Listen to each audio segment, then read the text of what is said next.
Ain't a country club Christian, I'm a zealot. Truth's gonna hurt, man, I ain't tryna sell it. And if you think you can refute it, you'll regret it. Cause that's the way it is, like it is, how I tell it. Ain't a country club Christian, I'm a zealot. Truth's gonna hurt, man, I ain't tryna sell it.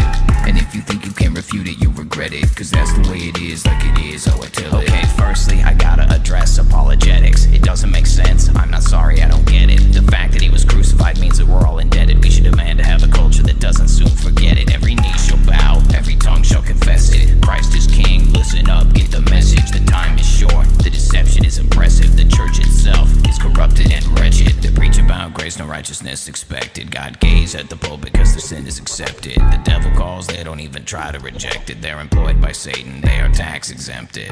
Ain't a country club Christian, I'm a zealot. Truth's gonna hurt, man, I ain't tryna sell it. And if you think you can refute it, you'll regret it. Cause that's the way it is, like it is, how I tell it. Ain't a country club Christian, I'm a zealot. Truth's gonna hurt, man, I ain't tryna sell it. And if you think you can refute it, you'll regret it. Cause that's the way it is, like it is, how I tell It's it. neither land of the free, nor is it home of the brave. When you got people here killing babies every day, and all the Christians here think that they can get away if they throw a couple bucks into the bucket on Sunday. But I don't think that that's the way it works. He said to seek the kingdom and its righteousness first, but you wanna grab a handbag, a Rolex, and what's worse, you think that you deserve it, but the bubble's about to burst. It's time to rise, sell the cloak for a weapon. Got the sword in my left, in the right, Smith & Wesson. And I don't think it's wise for you to try to be testing. If you become a Goliath, then I'ma teach you a lesson. It's apostasy, and what the cost will be is the people in the church and state accosting me. But I'm speaking honestly, you are not the boss of me, because I only give allegiance to the one true king. And I don't care if we burn down this whole country, cause it's wretched and rusty and rotten, stupid and ugly. And I got no love for churches and preachers set up above me, cause their democracy's about to be replaced with monarchy. Ain't a country club Christian, I'm a zealot. Truth's gonna hurt, man, I ain't tryna sell it. And if you think you can refute it, you'll regret it. Cause that's the way it is, like it is, how I tell it. Ain't a country club Christian, I'm a zealot. Truth's gonna hurt, man, I ain't tryna sell it. And if you think you can refute it, you'll regret it. What that's the way it is up, everybody? Welcome back to the Main Character Podcast, level 84. Made possible by the Cult of Con. That's you guys. I'm Con Man, and thank you for being here. Today's episode is also made possible, or in this case, I guess, powered by, that's what we say. You guys make it possible. CDM powers it, right? This episode is also powered by the Christian Dominion movement, because the truth should not only be declared, it should be imposed. Destination Kingdom, amen. All right, everybody, welcome back to the Main Character Podcast. We also on this channel like to say that you cannot have the truth without the way, the truth, and the life, and that is Christ Jesus. He is alive today. He is king today. Amen. We'll pop right over to the chat, say hi to everybody. I noticed you guys got started early today. It was like an hour ago. You guys were already in the chat. I was over here still mixing up the Kool-Aid, and people were already lining up. It looks like we're doing something right over here. There might be some addictive chemicals in the formula. But guys, it's great to be back with you all. Wednesday, hump day, trash day. And I've managed to remember to take out the trash at least the last 2 weeks. I think the less I talk about it, the more I remember. If I tell you to remind me, I'll forget. So we'll put it out of sight, and then at the end, I'll just somehow remember. I'll be like, oh, yeah, it's trash day. I hope you guys are doing all right. For those of you guys who are on that Monday through Friday, 9 to 5 grind, we are officially there. We're halfway. That's the hump day. The majority of the week is behind us, but obviously I know a lot of you guys are still out there, so struggling through that week. So I'm just hoping to keep the energy flowing, keep everything going. It has been a hectic week, to say the least. I think the last couple of days have been pretty crazy. We'll have some stuff to talk about with all that, of course. I think you guys can kind of tell where we're going. But before we get too carried away, let's stop off at our first stop, which is going to be Destination Shilltown, population me. All right, let's pop in. What's up, everybody? Thank you guys again for all of your amazing support. If you guys are interested in supporting this channel, you can go find us over there on patreon.com/thecultofcon. And of course, we also have PayPal. You can get us there at thecultofcon@gmail.com. Thank you guys so much for helping to make this possible. You guys are the best. And I did realize just now, I can't believe I made it this far, but obviously we have to hit our our customary intro. My Hong Kong stopped working, guys. It broke. So we're going to have to settle for Guys, it's great to see you all. Pop into the chat and say hi to everybody. It's obviously a great, wonderful Wednesday night with all of you here. It looks like it's a very full house. I'm seeing like everybody in here, so it's good to have you guys. Obviously, I see Mama Khan. Good to see you, Mama Khan. Look at all them geese. Let's go. Honk, honk, honk, honk, honk. I see Chris T, my friend. Welcome in, brother. Good to have you. We got Amelia Petrella. Also always good. We also got Coday, my friend. Welcome in. We got Wendy, Spirit and Truth Wendy. Wendy is the captain of that big blimpin' party blimp. I don't know if you guys know. She came up with the name, you know. It's basically Wendy's blimp. It's on lease. We're leasing it from Wendy.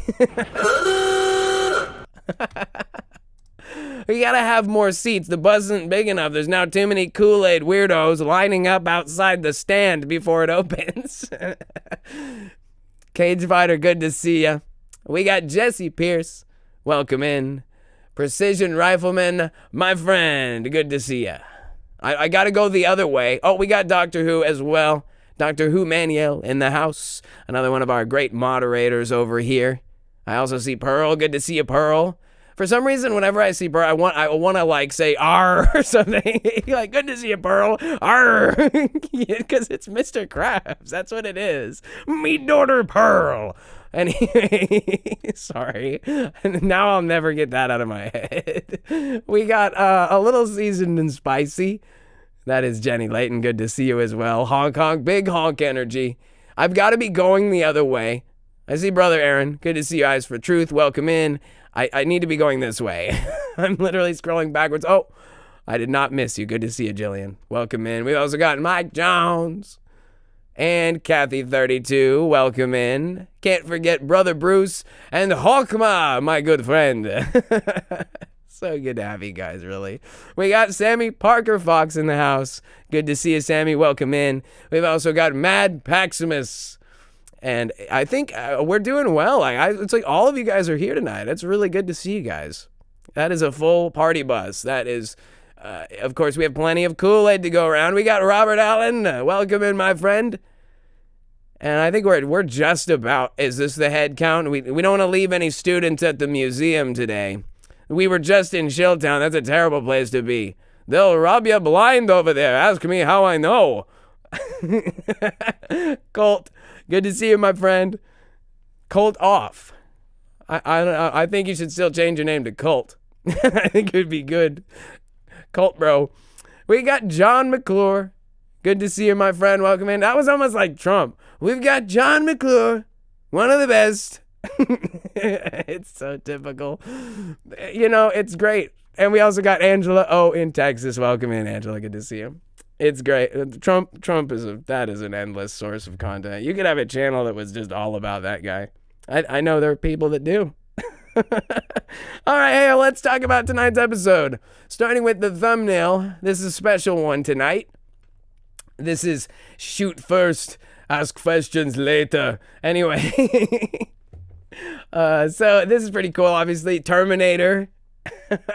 Well, I want to stress a lot that yes, we do use AI to create thumbnails over here because it does do some amazing work. But there is a fine line where actually some amount of this, I'd say a good amount of this, is actually my own handiwork. So as much as it looks like we just like took a picture of me and said, make me look like the Terminator, it literally is not that simple. So I'm really proud of this one. We put a lot of work in. And I just feel like it's really fitting. We're really going through these times right now. There's a lot of stuff that should be said and needs to be said. Some stuff I can't say, as you know. But anyway, thank you guys for being here for level 84 of the Main Character Podcast. And it's super awesome to be here with you guys. Got a lot to say. So I did make notes. I do better when I have them, but half the time I just start going off the rails. So I try to keep on track if I can. Every week we try to do like a little update of what's going on over here. And if I can, keep you guys posted on what's happening. As you guys know, Daylight Savings is this weekend, so if you're in one of the states that does that, you're going to lose an hour at like 2 in the morning on Sunday. So if you have plans that morning, just know that you might have to hit the hay a little sooner that night, lest ye be a bit more tired when you wake up in the morning. Lest ye. I'm on it. It's going to be pirates and Germans tonight. That's where we're at. All right, so let's see, where else are we at here? Oh, we got good stuff. Big field day at my work today. So it was my chance to get the fields ready for the spring season. If you didn't know what I was talking about, you'd almost think I was a farmer. I was out there on the tractor getting my fields ready for the spring season. Party. I don't know what I was going to say there. Party field.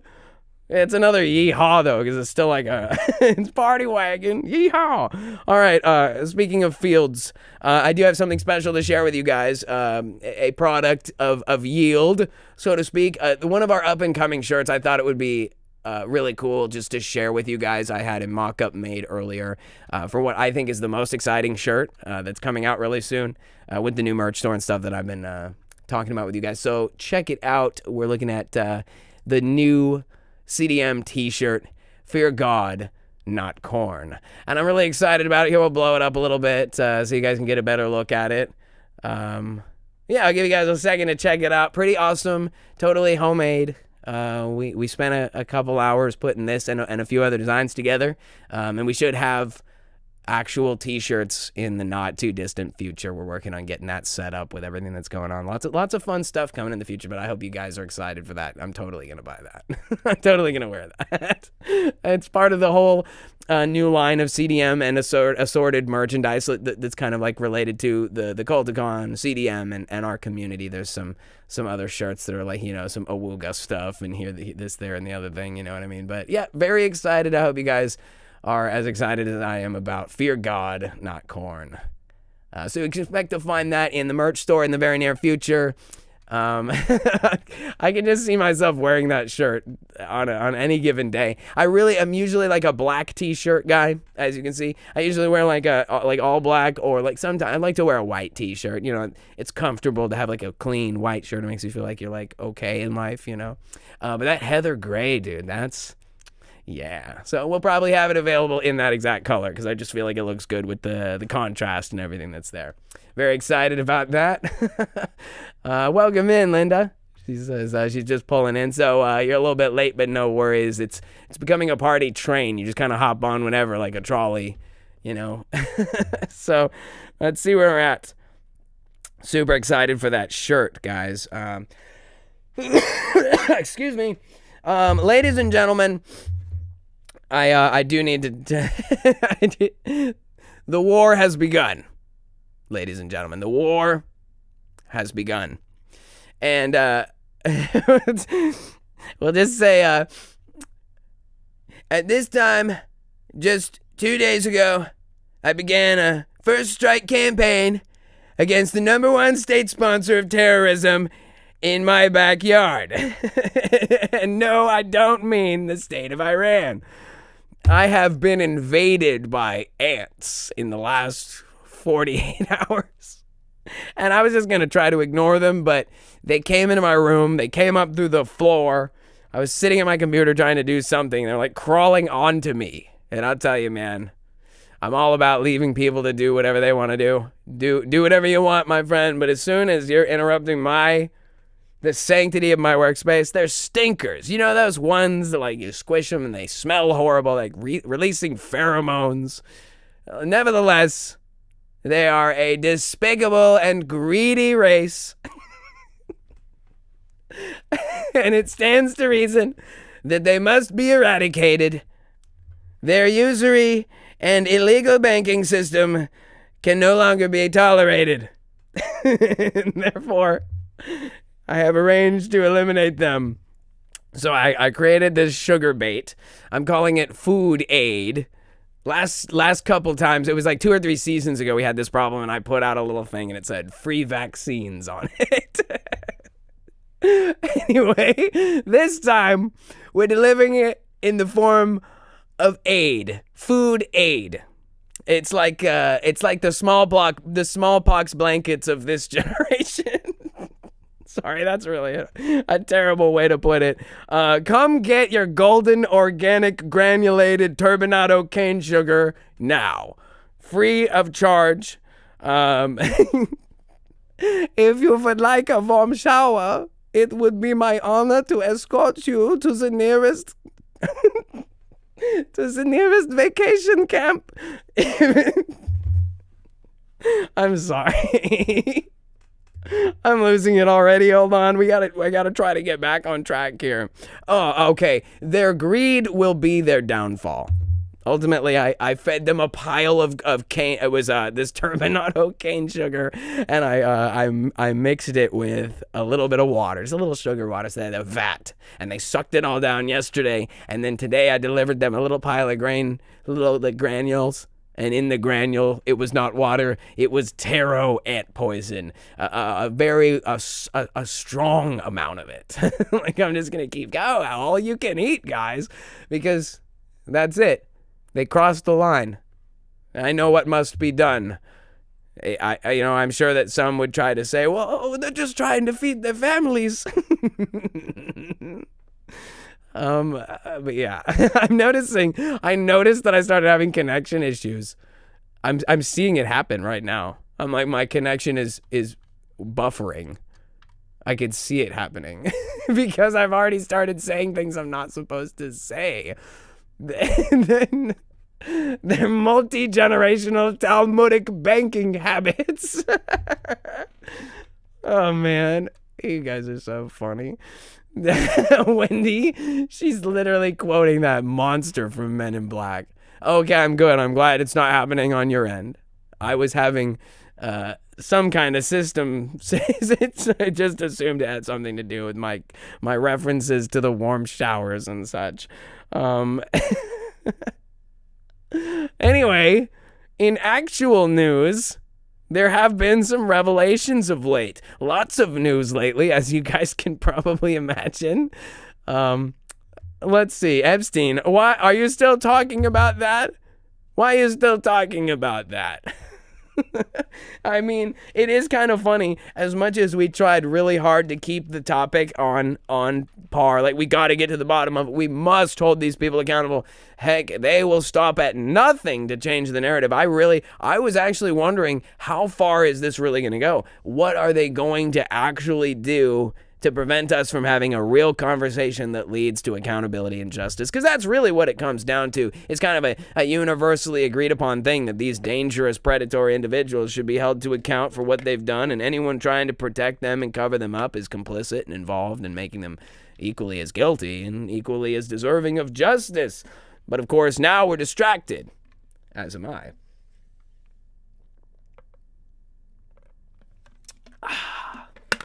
It is so good to have a big old jug of ice cold water, dude. When you are thirsty, there's really nothing better than ice cold water, except for Sprite. There is only Sprite. This episode is not sponsored by Coca-Cola Corporation. Not yet. The day will come. Anyway, man, it's just crazy. It's crazy for me to realize how far they're actually willing to go to change the narrative. And you can say whatever you want about the gravity of the situation. We will talk a bit about some of the crazy stuff that's going on in the world. And I'm sure all of you guys have been getting beaten over the head because it's literally my wall or whatever it is, my feed is just nothing but news about the ant war and the taro bait and the first strike. So it's honestly really crazy to me that, like, I can't even imagine trying to get people to talk about what's really important at this point. I know you guys know. You guys know that we're embroiled in an age-old war for the soul of humanity, and of course it includes this faction of evil people who will do anything to succeed in their will for what they desire for the world to be, and besides that, also to cover up for their own crimes. I think that a lot of times we see these people, and we saw this kind of recently with the whole Ghislaine Maxwell thing, where it's like, is this her in public? Is this AI? Like, and I'm still not convinced on what I think about whether or not that was really her. But the main issue is the fact that we live in a time in history where we have such little confidence in our leadership that we wouldn't be surprised to find that she wasn't even really in jail. Like, and Epstein, he didn't even kill himself. And like the guy that they submitted was like, that wasn't him. It's like, well, this is the wrong ear. here, and all the footage was missing. You know. Just the fact that not normally, it used to be back in the day, like only weirdos like us used to question things. We used to be the ones who were like, okay, hold on, well, how do we know that's really what happened? Like, these people lie about everything. Once you realize you've been, incessantly lied to by these people, you start to kind of develop almost, I guess, a reactionary behavior.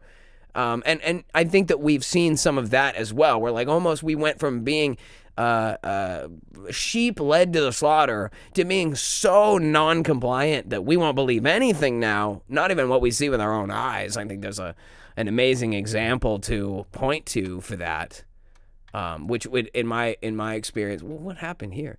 Yeah, so anyway, oh shoot.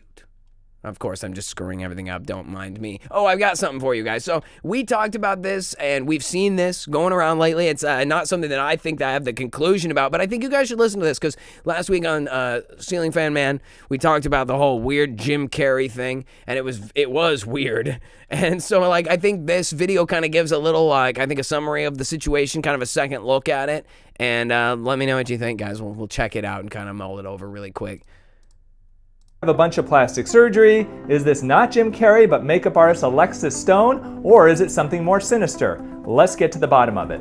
Yesterday I reported on this video of Jim Carrey showing that he looks quite a bit different after a recent award show in Paris. And people are speculating that maybe he had a bunch of plastic surgery, maybe he was replaced by an imposter Jim Carrey, and now a makeup artist is claiming that it's him, not Jim. On his Instagram page, the famous and brilliant makeup artist Alexis Stone is claiming that he is Jim Carrey in Paris. And he released this photo, which looks oddly AI generated, showing proof that it's him, showing the Eiffel Tower in the background. And this is blowing the minds of a lot of people, including celebrities like Megan Fox and JWoww. So is Jim Carrey teaming up with Alexis Stone to fool everybody?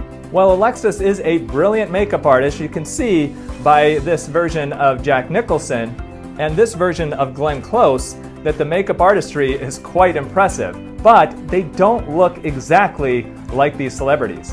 And this is actual footage of Jim Carrey from the French awards show.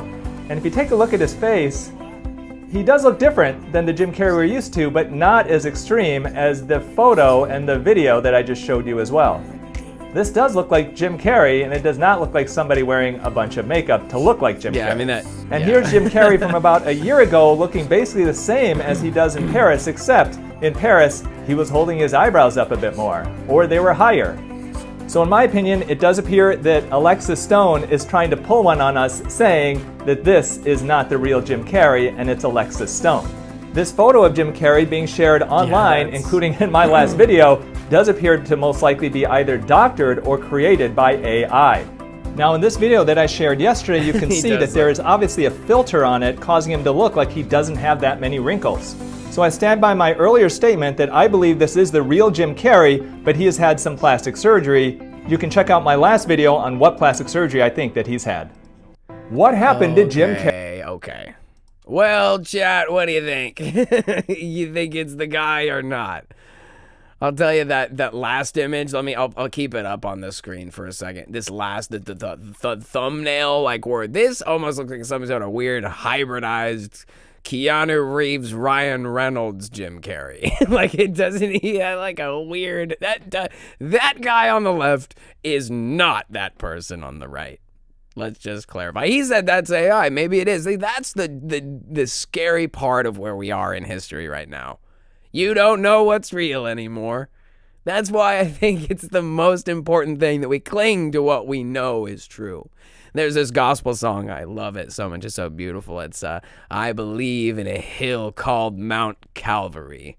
And in the end, it's like, when time has surrendered and the earth is no more, I'll still cling to that old rugged cross. And I'm like, man, that is just impactful. That is what we need right now, right? The Bible tells us in this parable of the man who builds his house on the rock versus the man who builds his house on the sand. We understand this story, but I guess we forget sometimes how important it is that we build our life on the rock. Because when we start to get carried away with stuff like this, we can do all kinds of foolish things. I saw two kinds of reactions, as you guys know. I saw people who were like, it's a clone. You know what I mean? Maybe. I think it's more likely he's an old man who got a bunch of Botox. I mean, like, let's just be honest. He's got a lot of money. He's obviously got good taste in cars. There's a photo of him from like 2006 driving an SL 500. The same car as Bamalam. So the man obviously knows a good vehicle. But dude, that was super weird. I understand why he looked weird, but maybe we're just living in a day and age where when you combine a weird guy with Botox and an AI face filter to make you look all smooth, it just doesn't look right. It's an uncanny valley thing because we're entering into a world that's an uncanny valley. Everything now, you watch all these videos, everything on the internet is so layered in artificiality that we don't even know what's real anymore. So it's like on the one hand, we have a group of people like us who have been gaslit and lied to and traumatized by the horrors of reality that you can't believe anything anymore. And your reaction is to be like, you know, I don't believe anything. And so you're just like, open fire. It's a clone. You know what I mean? We gotta shoot first, ask questions later. It's a conspiracy. We're being lied to. And then there's the other people who are just too quick to dismiss things, right? Like how many times, obviously this is like the most classic, you tried to tell somebody about something not even that crazy and they didn't like the implication, right? It wasn't about the fact that they're really spraying something in the air. You're not dead, right? Oh, they're in chemtrailing or whatever, and you try to tell your friend, and they're not going to be like, and like start dying off. But it's like, it's the implication, right? Well, that would mean that the powers that be aren't doing my best interest. Like, that would mean that my taxpayer dollars are somehow not being appropriately dispersed. That would mean that the people I vote for aren't actually doing what they said they would do when they got to Washington. Like, you can't tell anybody anything that will shatter their version of reality when it's like, you guys gonna catch the game on Friday? No, it's like everything's just business as usual for some people, and that's where they want to stay. So they have this tendency to do the opposite, I guess. Like, I guess maybe they're the ones shooting first and never asking questions. And then maybe what happens to us is we become so characterized by being lied to and gaslit and deceived that we just only want to ask. And we're too hesitant to just believe what it really is, to just pull the trigger. We have too many questions. You know what I mean? And I think that almost kind of applies in general to the larger situation with these Epstein revelations, with the new war in the Middle East. Wow, what an amazing and surprising revelation. That now we are indeed embroiled in another conflict. And of course, we're not going to be able to call this a short-term conflict. I think this is going to be a kind of a problem, but we'll talk more about it. I don't want to dwell on the dark stuff. You guys know how I am. I'll touch on what's happening. I'll give my opinion, but this is not a daily doomsday channel. I actually have some great news to share with you guys, and by that I mean the good news. And I love doing this. We have a couple of pieces I just want to share with you guys from the good book. So opening up to 1 Corinthians chapter 13, verse 11. We're going to read about what it means to grow up, okay? Short and sweet. When I was a child, I spoke as a child. I understood as a child. I thought as a child. But when I became a man, I put away childish things. Now, this verse is really important because I think it speaks to exactly where we are in history. I almost made tonight's episode be about the concept of people who are brand new to the idea of using their brain critically. Right? We're in a new age of awakening, and the expanding internet connections and the speed at which information travels, even to the farthest corners of the world. It's unlike anything we've ever seen before. Sometimes I'll get like a random reel video, and it's from some person in some faraway country whose name and everything that they're... Oh, my monitor just crashed on me. That's weird. Anyway, their name and...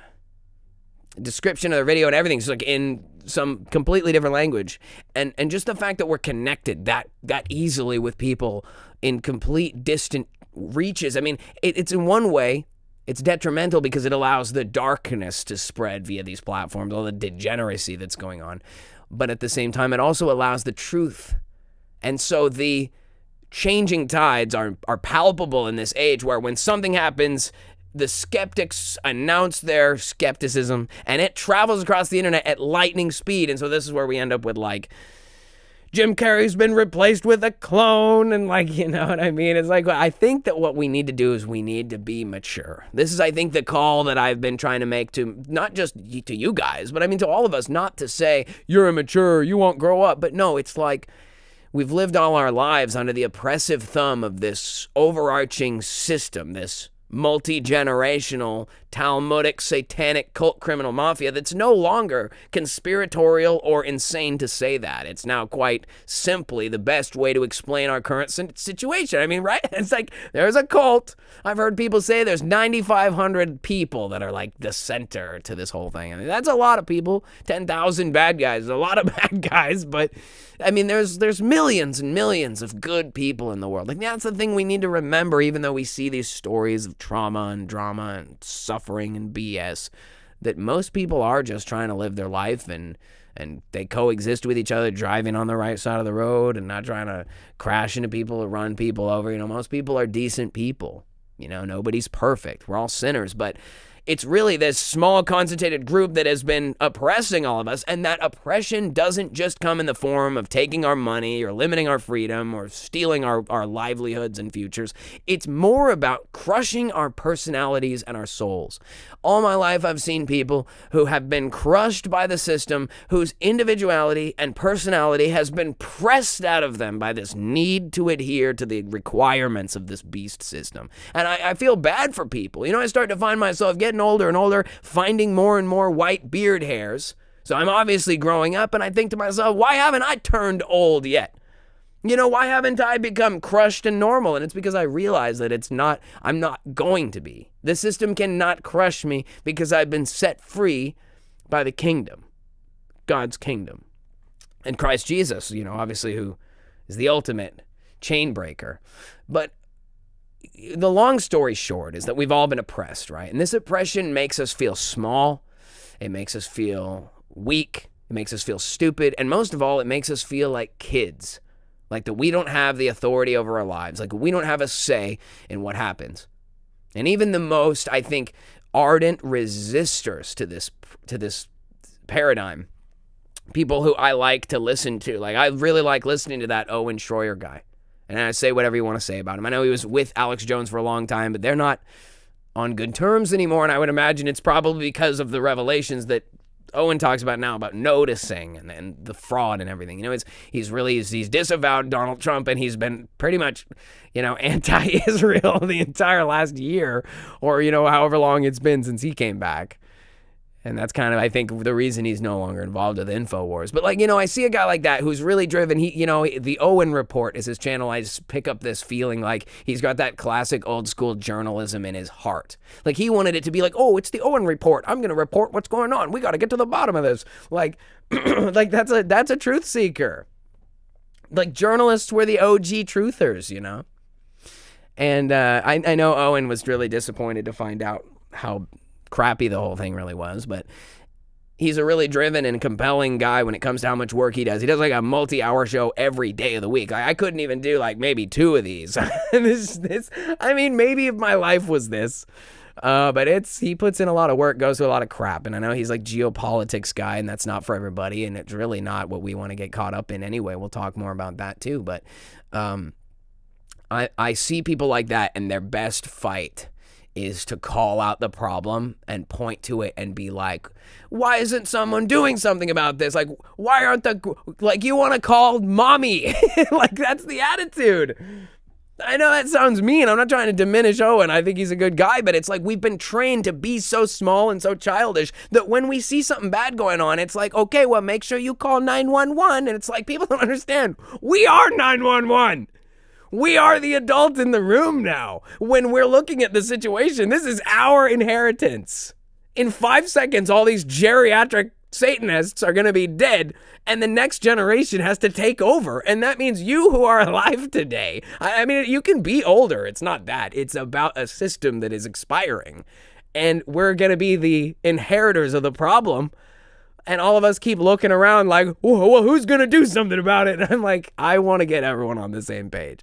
I know it's a huge and insurmountable task, And I'm not here saying, all right, y'all, get to work while I sit here and talk about it. I am working to the max of my human capacity. I'm doing all I can to get people moving. We're going to move together because we aren't just going to stay like this forever. But we're going to have to realize we're the grown-ups, right? This is about your identity in Christ. When you belong to a higher system, a higher power, a higher authority, you have to live for a higher purpose. And we've gotten caught up in this low purpose, this childness, childness, that's a good word.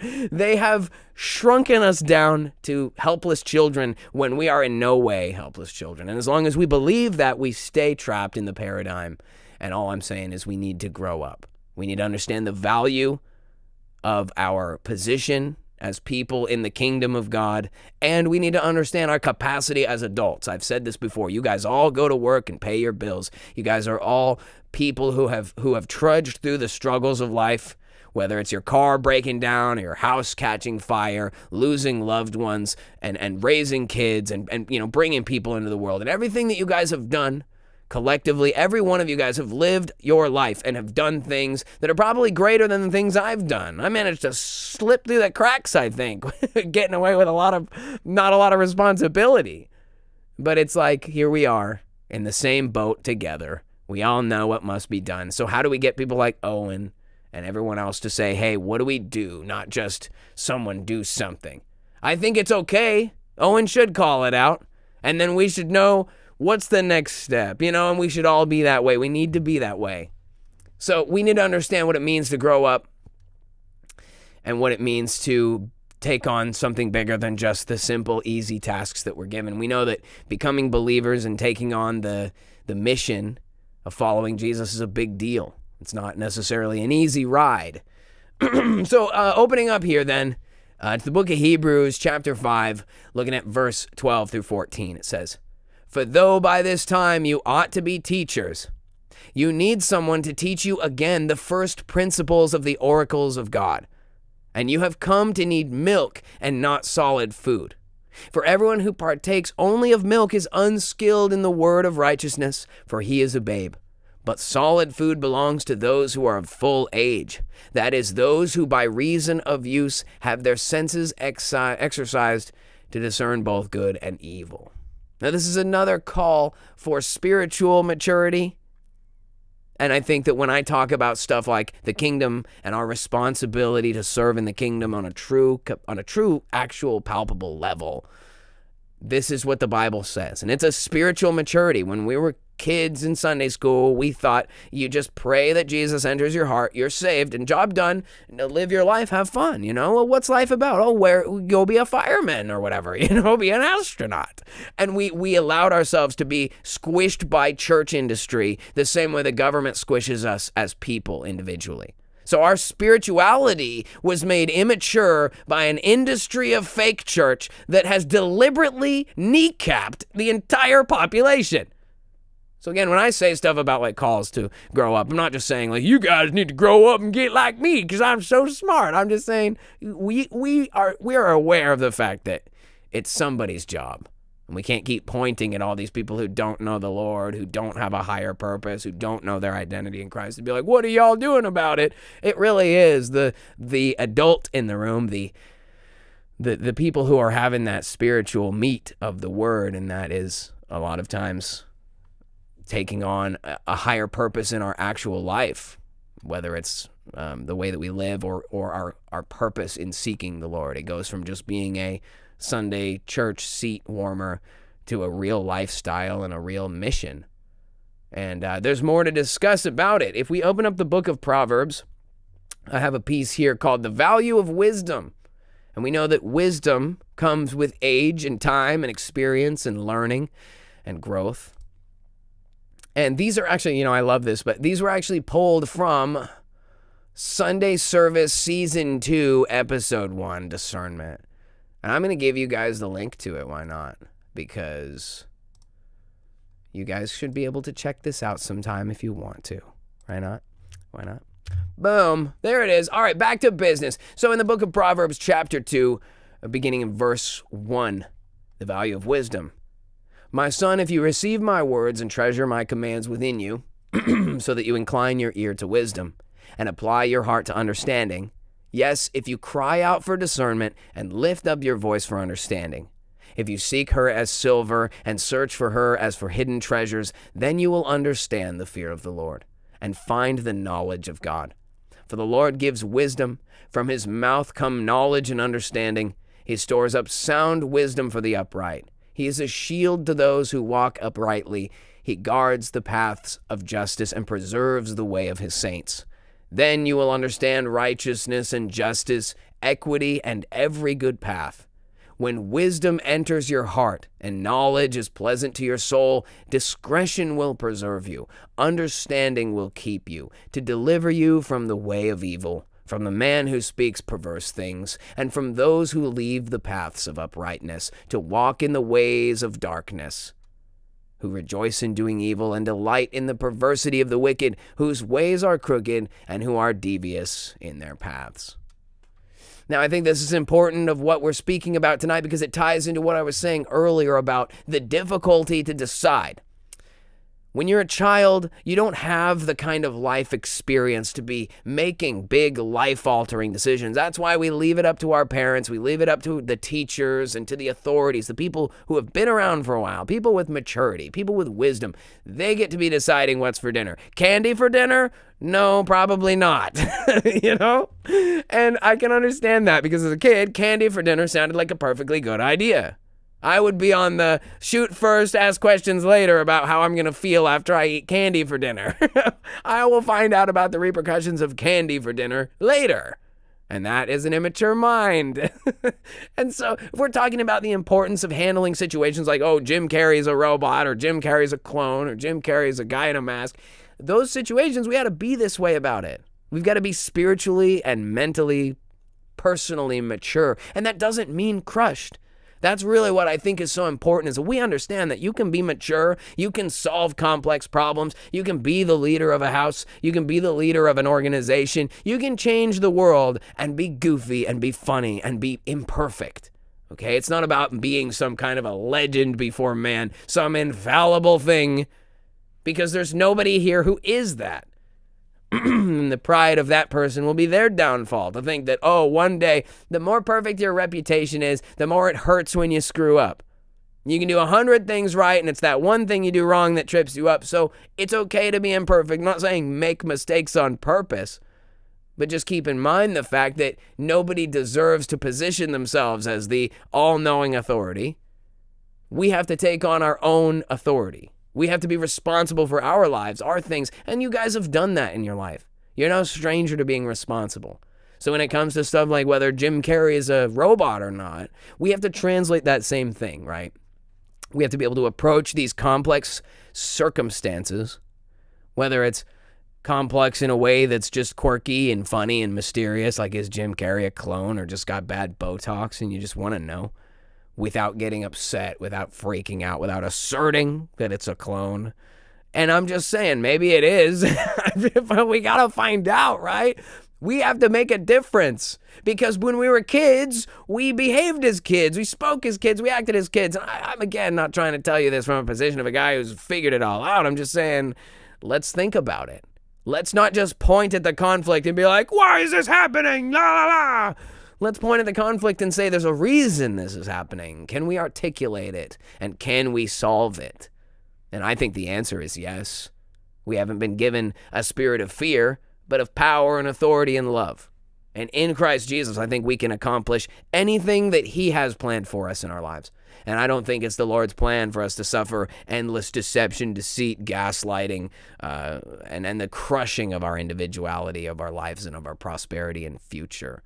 I think that we can make a change. I think that's a physically mature, mentally mature way to look at it. And I think it's also a spiritually mature way to look at it. But the only way that we're going to be able to become people who go from milk to meat and from hopelessness to authority, the only way we're going to do that is to take on what we need to have in our lives. And evidently wisdom and discernment are important for that. I have one more passage for you guys to assert that, the value of that spiritual wisdom, which comes from God, right? This is the reason why I say we have to be the ones responsible for it, because outside of the Lord's influence and Holy Spirit, the people are perishing. They're being destroyed. We in darkness don't see what we see in the light of God's love. And if we don't have that perspective, we can't make the right decisions. We can't be adults without the ability to be spiritually mature, and we can't do that on our own. That's why it's so important that we lean into this first, understanding the spiritual stuff, the rock on which we have to build all of our lives, the only thing that makes sense anymore, the only thing we know is true anymore. That has to be the foundation for everything else we do.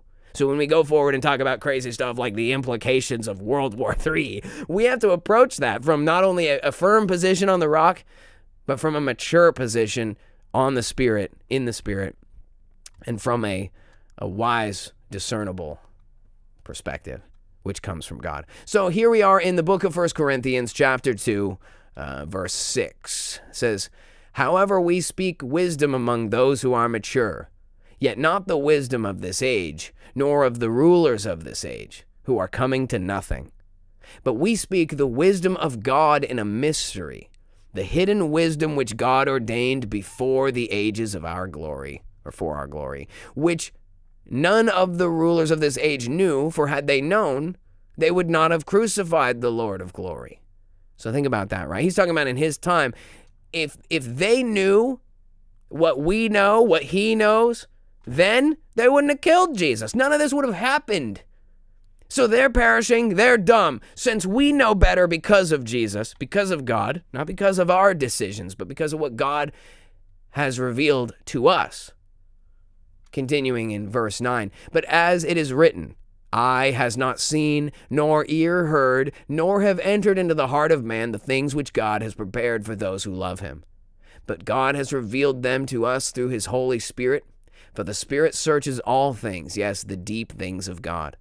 For what man knows the things of a man, except the spirit of the man which is in him? Even so, no one knows the things of God except the Spirit of God. Now we have received not the spirit of the world, but the Spirit who is from God, that we might know the things that have been freely given to us by God. These things we also speak, not in words which man's wisdom teaches, but which the Holy Spirit teaches, comparing spiritual things with spiritual.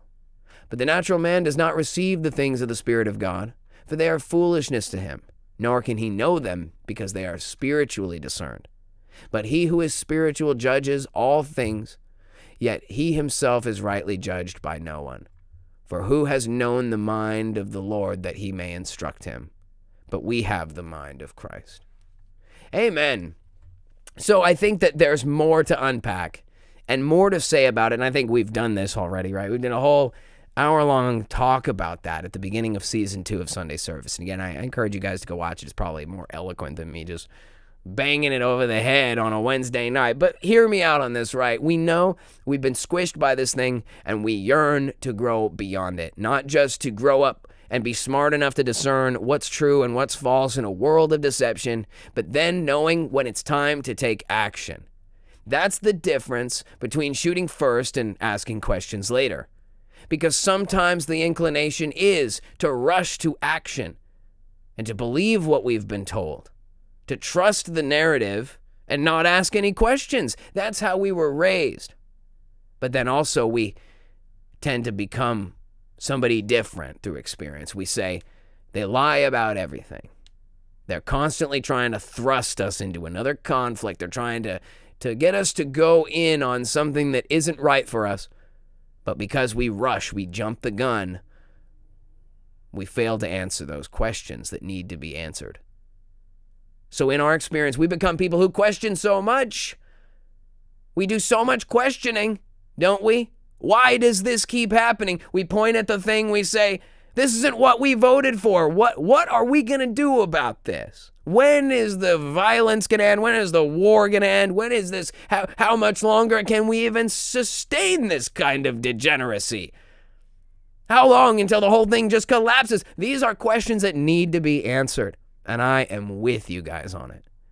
But I just want to make sure that we become the kind of people who don't spend so much time asking questions that we fail to do the job and squeeze the dang trigger. Hear me out on this. I'm not saying kill people. I'm just being metaphorical, mostly. How are we going to do that without discernment? That's the root of the question. How are we going to do any of this? Deciding to action or asking more questions? Gather intel or strike? How do you know which one to do? Only people of the Holy Spirit can decide that. Can you believe that? Can you believe that? It sounds crazy, but think about this. What kind of decisions were you making before you were saved? What kind of decisions do the non-saved people in your life make? I think it's so obvious. Look, we're all sinners.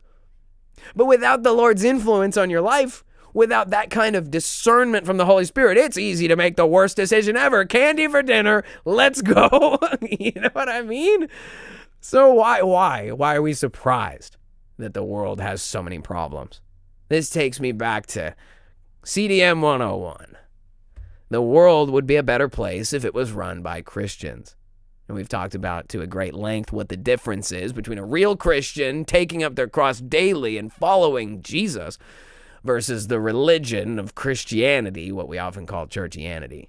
And I don't think you guys need a whole recap on that. But you guys know the difference, right? Between being a churchy person and being a member of the kingdom. Because you have a new identity in the kingdom. It's not good enough to sit in a chair. That doesn't get anything done. I know people think like, oh, well, I'm part of the community. Like, you're making it comfortable for yourself and others. But that doesn't bring the kingdom to the earth. That brings a community to a happy time. Yes, they're grateful to have you. You're funny. You're smart. You're hilarious and spiritual. You have so much to offer, and you do enrich the community. I'm not telling you don't go to church. I'm saying going to church isn't enough. We need to bring the church out. We need to be the real church. We need to have the influence of the church in the world, not hiding away in sheds and other faraway places for whatever reason. You know, and it's easy to get into that cycle because it seems like after everything we've been beaten down into that, like, well, this is what it means to be mature now. I've given up my life of hookers and cocaine, and now I sit on the bench on Sunday. And we wonder why so many people fall out, why they end up back at the strip club because they didn't get any action. That sounds really bad. Imagine that I was like the preacher. That'd be so funny. Okay, what I mean is that you gotta get some movement in your life, right? Some dominion, some authority back.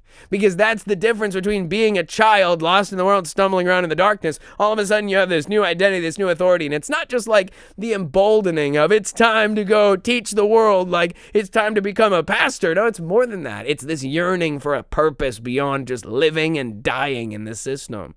And I think so many people relate to that. I think that's what we need more than anything. And the only way we're going to be able to do that is through discernment.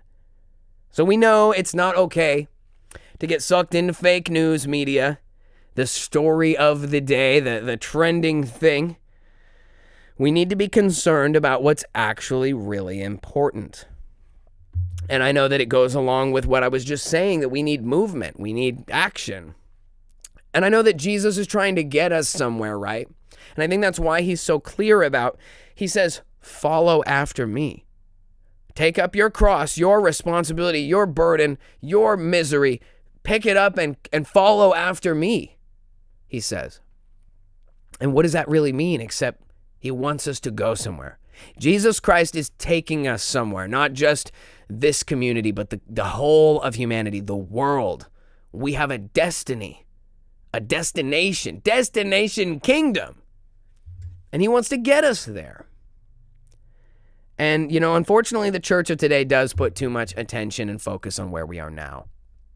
And it doesn't mean we should ignore the events of the times, and we'll talk about them, but we should be the kind of people that understand that we have a responsibility to be aware of these things, but not controlled by them, not dominated by them. I'll admit, in the last few days, I spent way too much time watching all these weird, random YouTube channels that have sprung up out of nowhere, all of them carrying very similar narratives about the conflict, everybody saying the same thing, playing the same interview from whatever MacArthur or whatever, Doug Colonel, whatever his name is, and like, yeah, I'm sure he has some really great insight. I've actually heard his interview 4 times in the last 3 days or whatever.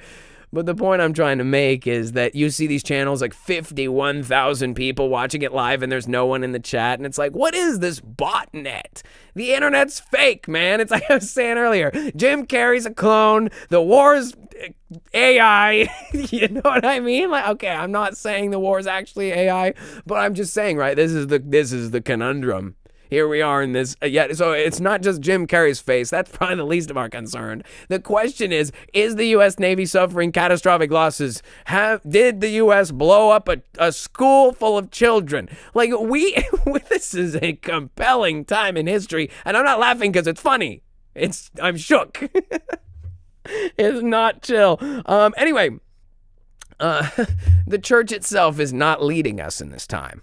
They put way too much focus on the events of now. And despite it being an overwhelmingly futurist denomination, like the modern church is overwhelmingly of a futurist eschatological view, they still spent a lot of time talking about the events of today, about the coming rapture or the end times, the tribulation that's imminent, or even I've heard people saying that Trump's discussions about the golden age are about the coming millennial reign. I go, oh my goodness. Oh, I have a lot to say about that. But nevertheless, the point I'm trying to make is that they're doing it too. They're caught up in the, and so they're not living in that higher perspective, right? They don't understand that all things work together for good for those who love God and are called according to his purposes. And again, like I said, we know how the story ends. The destiny of humanity is the kingdom of God on earth, just as it is in heaven. Eternity, white throne judgment, the passing away of the former things. That is your future. You're not going to be an astronaut. You're not going to be president, but you are going to be held to account for the life you live. And the question is, will you live a life that makes the kingdom proud? That's what God wants us to do, to move. That's what the Christian Dominion movement is about. It's about getting moving. Because we have for so long been crushed and made children by the system and by the church of the modern age that we have been unable to decide when we should ask questions or when we should pull the trigger. In the last 25 years in this country was everyone in the U.S., nearly everyone, pulling the trigger on endless conflicts that cost billions of dollars in treasure and many, many thousands of American lives and potentially millions. I think there's like 1.2 million people that died in that conflict over the last 25 years in the Middle East. That's totally unacceptable. That's a product of a population that shot first and asked questions later. And now we're 25 years, 26 years, 25 post 11, 9/11, 11, September 11, 25 years past that, and we're looking at the situation saying, how are we in this situation again? It's because we asked questions later. Questions like, why did World War I end with Great Britain in charge of Palestine, having taken it from the Ottomans? And why at the end of World War II did British Palestine get given over to these individuals who created the state of Israel? Oh, I mean, all this stuff. I'm not crazy. You know, it's literally that. It's like we asked all these questions about, well, why would that mustache guy do that? And wait, so you're telling me that the French invaded Germany first? Is that what you're telling me? So the Blitzkrieg was reactionary? You start learning things after the fact. We went 2 world wars, and then Vietnam and Korea, and Vietnam, the Gulf War, the Cold War. We've been having endless wars. Did anybody stop to question if Russia even did anything? Did anybody stop to question if the Vietnamese needed our intervention? What, Korea? Has there ever been a single conflict that we had to be a part of? Have we just incessantly been drug into war after war for nothing? What, to bomb a Nephilim temple out of the jungle? Are you kidding me? Maybe. I'm convinced that's what Vietnam was about. They had some Nephilim temples in that jungle, and it had to go.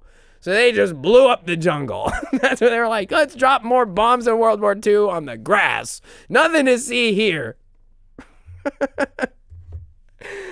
Whew. Anyway, The church of today is known for spending too much time focusing on these trials and tribulations of the modern age and using it to promote these end times things and failing to recognize that the world has always been troubled. If you looked at the events of World War I or World War II, especially World War II, right? You just had World War I and half the world's population's dead and you're about to do it again. And that would be a dark time in history, man. I mean, I think 1939 and everyone's like, world at war, it says on the newspaper. And I'd be like, man, the church must have been freaking out then, huh? It must have really been the end times back in the 1940s when everybody was going to war and millions of people died. I mean, we're talking like 100 million plus people. The last century killed like 200 million people. I'm not even kidding. Like between like 1900 and now, like 200 million people died in warfare and famine from warfare and communism and subsequent nonsense. Like that was the end times then. That's a third of the world population dead from, you know what I mean? If that's how we behave, if we don't have the maturity and the wisdom, we will never stop doing that same shit. So we need to realize the world's been troubled. It's been troubled for many years as far as we know. And it was troubled before Christ came to the earth. And I think that maybe this community is probably the only one that really believes that there was a time when it wasn't so bad. Maybe not even bad. Maybe it was actually really good. A millennial reign of peace. That sounds pretty amazing. Anyway, this isn't that time. So, obviously we're in trouble. And we're going through a lot of hardship right now, but it doesn't change the fact that this is the way things are. This is the nature of the fallen state of the world. So if we look at problems like what we're facing today, and we don't have the discernment to decide whether we should ask more questions, do more research, be more diplomatic, and more inquisitive, then we'll end up shooting when we shouldn't shoot.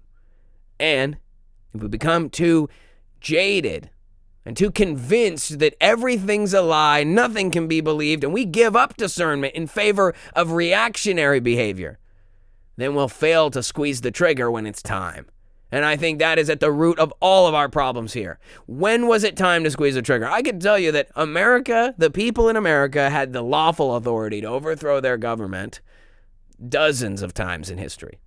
We talked about it last week. The inception of the income tax in 1913. Culminating in a 94% marginal tax rate for some people in the United States during the height of World War II. That is crazy. Imagine paying 94% of your money before you get it to the feds to pay for the war because you have entered the bracket where, oh, you make too much money. Everything you make is ours. Like, it's like you're a slave. Like, even then, you should have known that the American experiment was over, or that it was at least an experiment in full swing, and it was not a constitutional republic. It was not a place where you had rights. The government was not protecting your rights, and people should have known to pull the trigger then when they had a chance.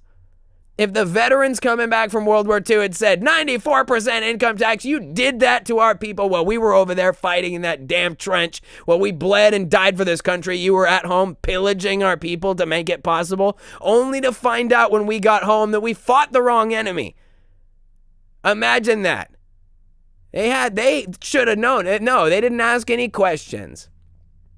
And they didn't pull the trigger.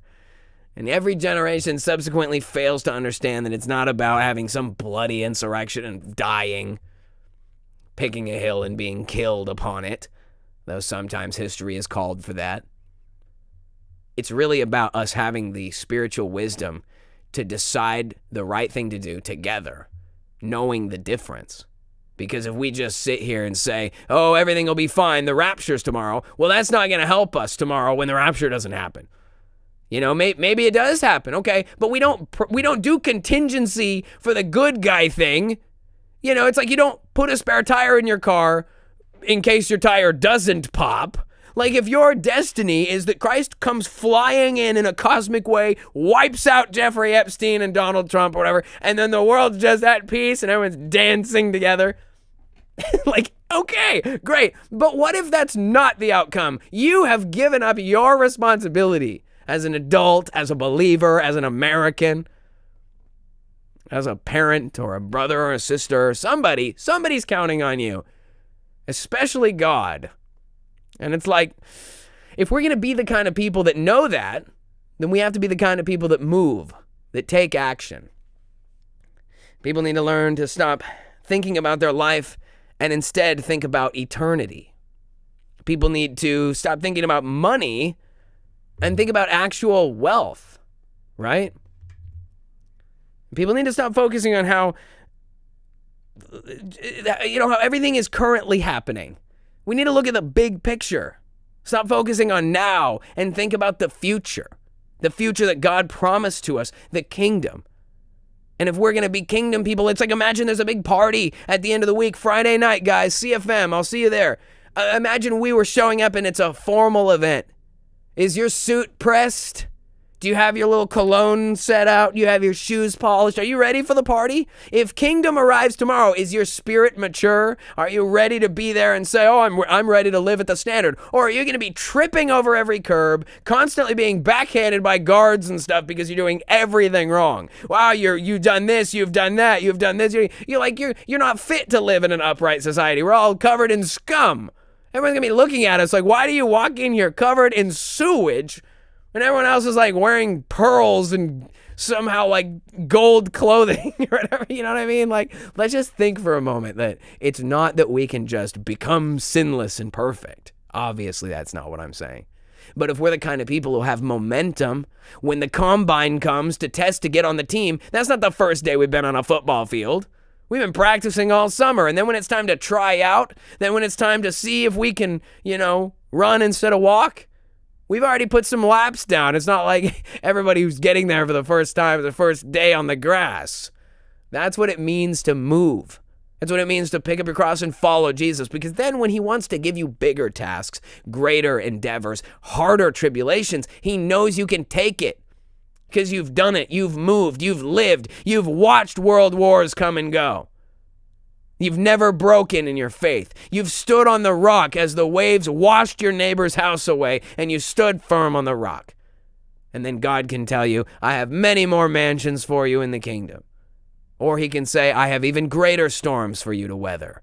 And he can know through the proof that you've given him, not that he can't know otherwise, but you've produced the fruit that shows you've grown up, that you've matured, that you can now eat the meat of the word and take on the bigger challenges. Sometimes God grows you up fast through some crazy life experience, like see Jesus in the river. And nobody else can relate to that because Jesus came out of the river and told you, a Muslim guy on his pilgrimage to Mecca, it's time to go to Jerusalem or whatever. You've been converted. You're mine, my son. And then the guy's like, oh, yeah, sometimes you get a radical one. Sometimes the Lord just wears you down. He calls you home. There's different ways that people make it into the kingdom, but that doesn't change the fact that once you're in, you have a responsibility. And so when it comes to everything we do, we got to be thinking like that. Kingdom quality, kingdom quality. So our world is in turmoil. It is a thing, and it's not necessarily good. We know that there are promises of better times in the future. We know that's what the Bible tells us. We know that's what Jesus tells us. But we also have to know how to hold it out until then. That's the other part. We know the promise of Christ's salvation is there, but if it doesn't come tomorrow, what are we doing tomorrow? If it doesn't come today, what have we done today? That's what's most important, because we only have today. Take up your cross, choose this day whom you will serve. Amen. So let me tell you guys a story. When I was a kid, I grew up playing these games. I was always a big nerd. Oh, you couldn't tell. Anyway, I was always a serious nerd. I mean, I like video games, all kinds, but really the games I like are like strategic, tactical. I like to build things. I'm very creative. But when I was a kid, we played these games nonstop. My brother Sam, he still plays them religiously. He's like got thousands of hours logged because he's a tactician, he's a strategist. It's just the way that his mind works. But we grew up playing this series of games called Total War, for lack of a actually maybe that's the most relevant term of all time. So we used to play these Total War games, and they exist in different eras of time in history. The most popular ones are like Rome Total War, which is like in and around the duration of the Roman Empire's rise and fall. And then you also have like Empire Total War. It's more like a mid-late 1600s to like mid-1700s type timeline. It's kind of like, Age of Sail. And there's others. There's Napoleon Total War, which is like, during the life and times of Napoleon. interesting stuff, different kind of take on the whole thing. But what's really important about this is that the experience you have playing these games is different than a lot of other games because, most video games are usually kind of about, smashing and jumping and collecting and they're very, they're rewarding in their own way. But this game is way boring. I mean, if you're not into if you can only do games that are like flashing lights and like coins and stuff, I can understand why you wouldn't want to play this because it's like deciding the fate of your civilization. And you're like managing settlements and deciding what construction's gonna go in and what we're gonna change for domestic policy and stuff. Anyway, this game, aside from having like really awesome, battlefield tactics and strategy that you learn to employ to have victory in this world, you also begin to see the world differently, right? I talked all about how we're all crushed and made to feel small and like kids, and so our perspective is always as like bugs looking up on this massive, insurmountable problem of a system, and we have no say, and we're pathetic, we're plebeians or whatever, and it makes you feel really powerless. Well, a game like this is totally the opposite. This is you as the faceless control power scheme behind something like the Roman Empire or the British Empire, and it's you making the decisions, but the characters are real people. They're figureheads, and you tell the guy that he's going to go here and become governor, and this guy's going to go there and become naval admiral, and you're like making decisions about people's whole life that affects the entire civilization. And you learn to see people the way these monsters see us. It's like, oh, population, 27,000. And you just see it as a number. Oh, 27,000, okay, taxation, that equates to X number of denarii per year. Like, it starts to be very, like, it's math. And when you play it as a game, it's fine. It's just a game. And it's like, oh, we took over the settlement, and the settlement wasn't of our same culture and religion, so they have really low public order. They're like rioting and stuff unless we keep an army in the city. And maybe they're so mad about it that they don't even care there's an army. There's a riot anyway. They create a rebel army, and we have to like fight them on the battlefield. That's all totally practical and understandable. And then there's solutions like, well, what do?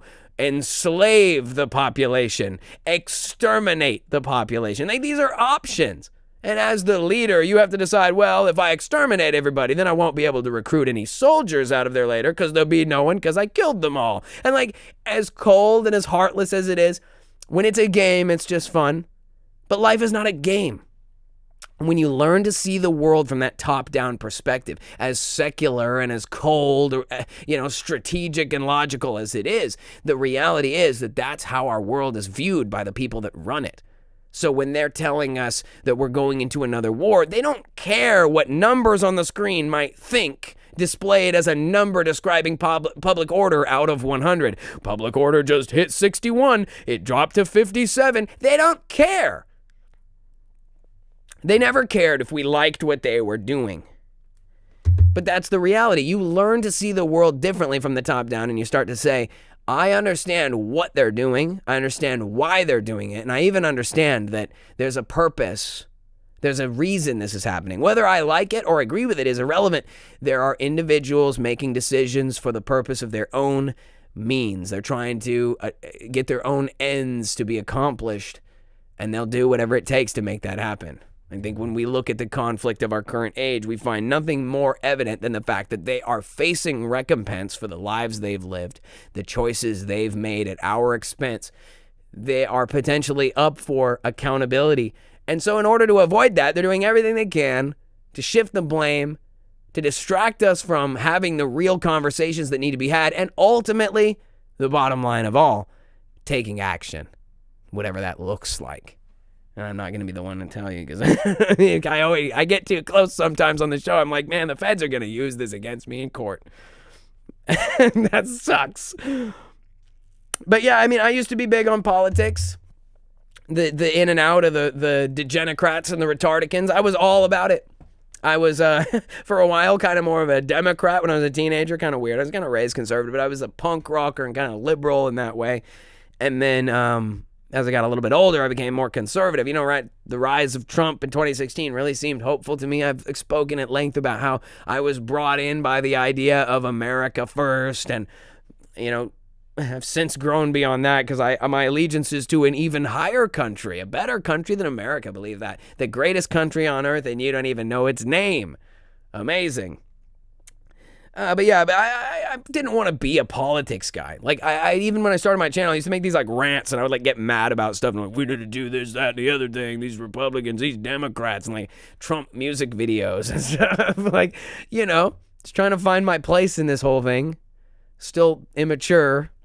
And, but I decided that I would give less focus to that kind of thing. Like, I didn't want to be all about politics, and I still stay up to date on everything that's going on. And again, I think there's people who do a better job of reporting. You can watch Owen report, he'll tell you all about that stuff. And it's good to know. Yeah, I think a channel like his is smaller and more authentic than like 51,000 viewers on some random Indian reporter, and there's no one in the chat, and it's all bots. It's like, I don't believe a thing you say, man. Watch out for these channels. They all have these like these thumbnails that are like, Iran decimates Tel Aviv, buildings reduced to rubble, Iron Dome smashed. Like, there's people who want this to happen, and so they just like they're in cope mode, and anything they can do. Nope. U.S. has been fully wiped out. Iran has fully destroyed the entire United States. It's like the fog of war works both ways, right? I just saw the press secretary come out and give a whole spiel about how we've destroyed over 2,000 targets. The operation has been a resounding success, blah, blah, blah. And it's just like, what's true? Which one is reality? Iran has devastated the whole world, and all their enemies have trembled, and Trump has cleanly destroyed all enemies. Iran is totally nuclear destroyed, or whatever. And of course, that's obviously not totally true, because they said a few months ago when they struck them that they were fully destroyed. So it's just, I'm not saying that we should ignore it completely. It's worth paying attention so we don't make bad decisions. Like, I can tell you that you're probably going to see a rise in the cost of groceries and gas and whatever if this continues, because it's kind of like a world impacting. We'll talk a little bit more about that as well. But again, I'm not really here to focus so much on those things, but really about kind of the bigger picture and the higher perspective of things. And that's really what I want to be doing myself. I want to train myself to see things that way, constantly reiterating the importance of being mature, having that higher perspective, higher purpose focus, and also tapping into that higher understanding that comes only from God and the Holy Spirit, and being like, okay, step back and decide whether it's time to shoot first or ask questions.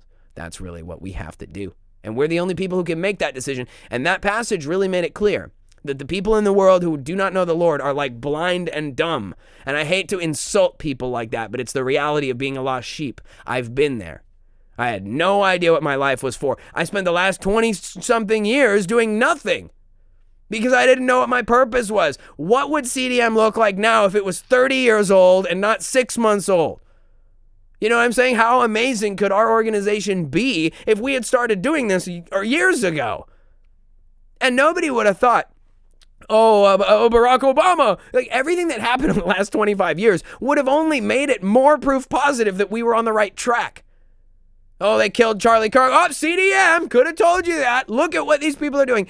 Every example that has bypassed us, that's become a memory hole, could have served as power for us if we had just known sooner what we didn't know until we knew. You know, and life is not about looking back and wishing that you had spent your time fighting for the kingdom. And I'm sure many of you have been good followers of the way for many years. And I'm proud of you guys. I'm grateful for you. I'm happy to be here with you. I'm glad you're here with me tonight. But at the end of the day, it's just that.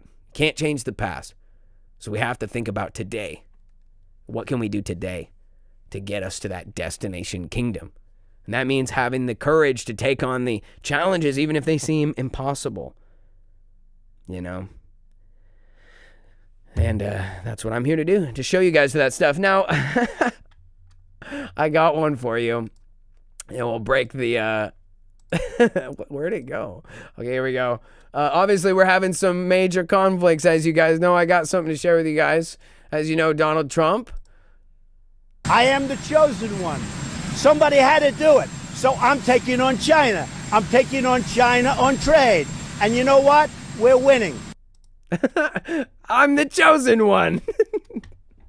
So as you guys know, Trump is the chosen one. And I know this actually goes even farther. In recent weeks, I'm sure you guys have heard, they've, of course, been comparing him to Cyrus the Great over the last few years. And even on this channel, I brought up not too long ago in the distant past, I was one of the earlier episodes for sure, but we talked about that book from Helgard Muller, Donald J. Trump, the Christ or whatever it was called. A truly shocking revelation that people think that Trump is the Christ or something. Like, oh my God, that couldn't be farther from the truth. But anyway, that is wild. And again, it's gotten even more weird how in recent weeks, here, let me get a drink really quick.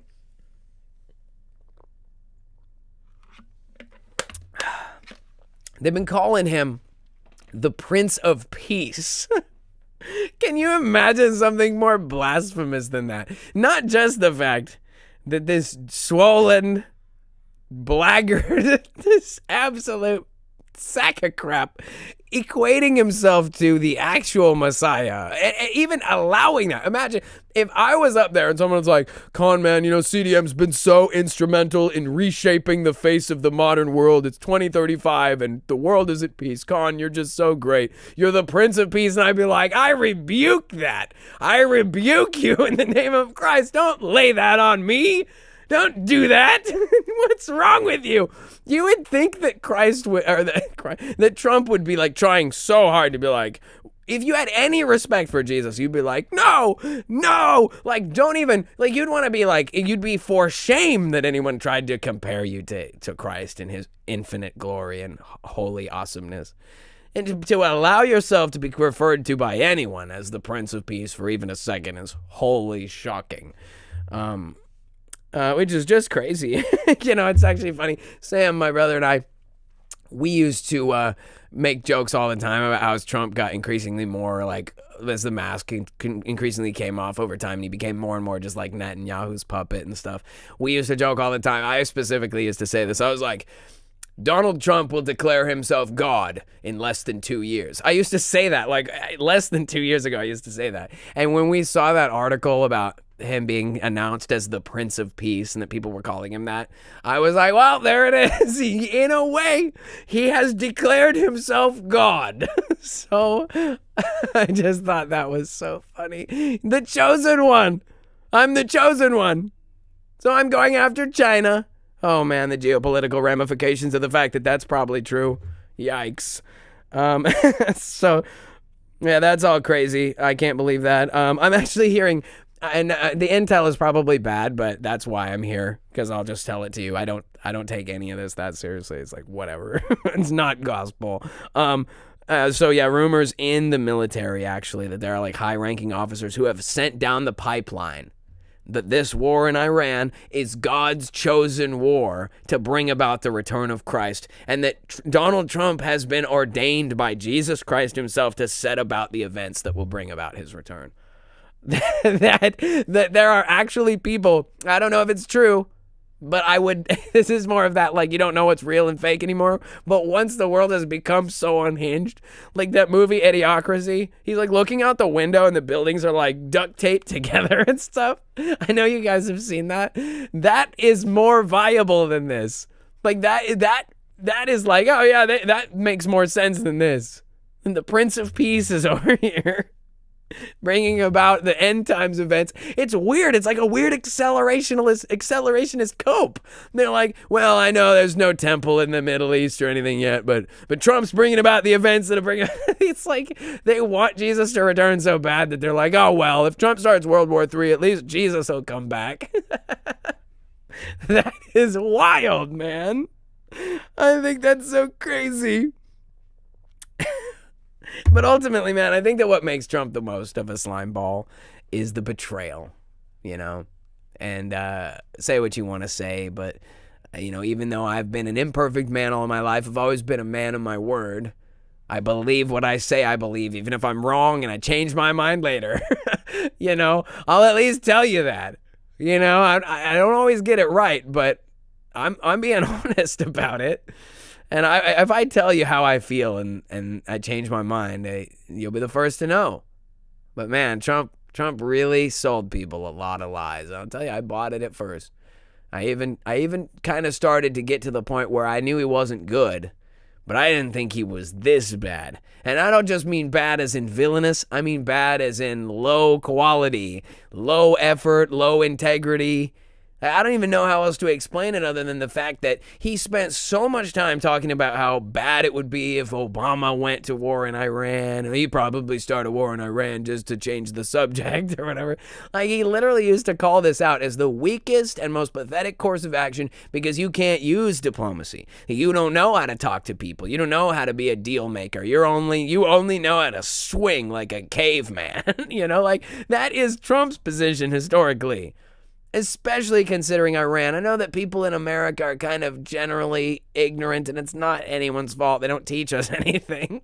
We're all raised by like an orphanage that hates us.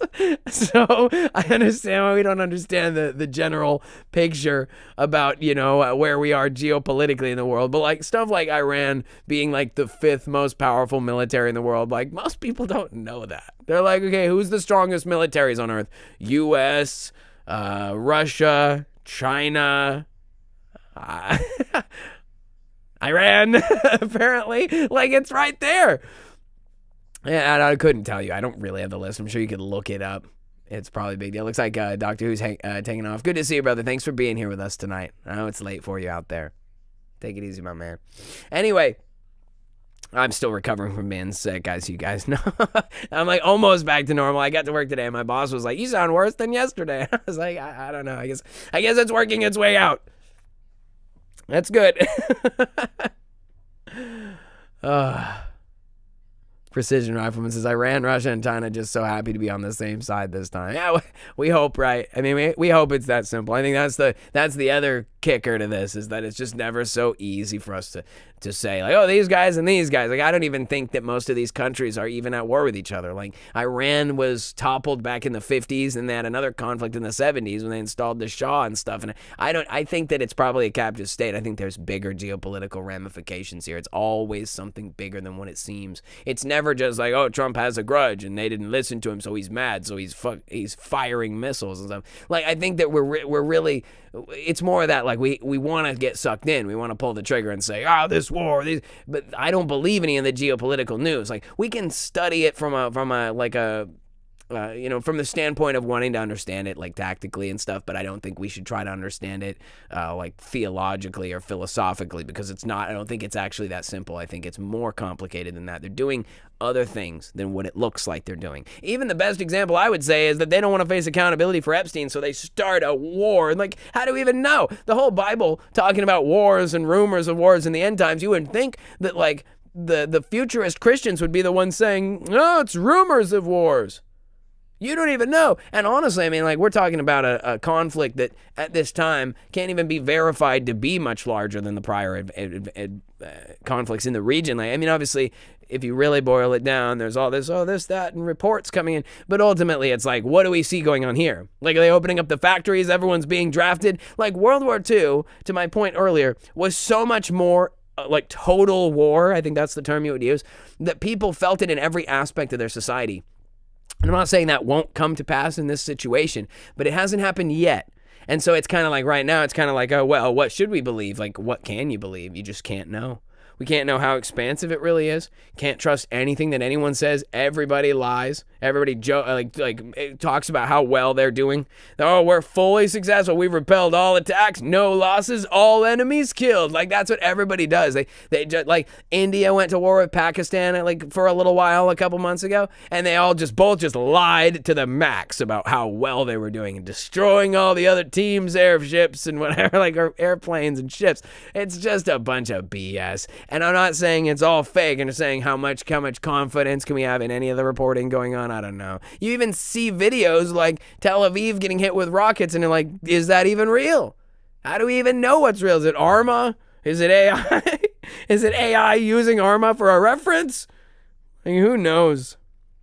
But yeah, I think that Trump really is the biggest, it's the biggest betrayal, I think, of your own character when you were talking so much smack about how people who can't stay out of war are weak and people who can't talk are weak. And literally, I mean, this conflict happened where they were having talks and then they blew them up, like, during negotiation. This happened in Qatar. This happened in Syria. This has happened time and time again in this geopolitical circumstance with the West, U.S., and Israel pretends to be diplomatic, and they're like, yes, let's enter into a talk.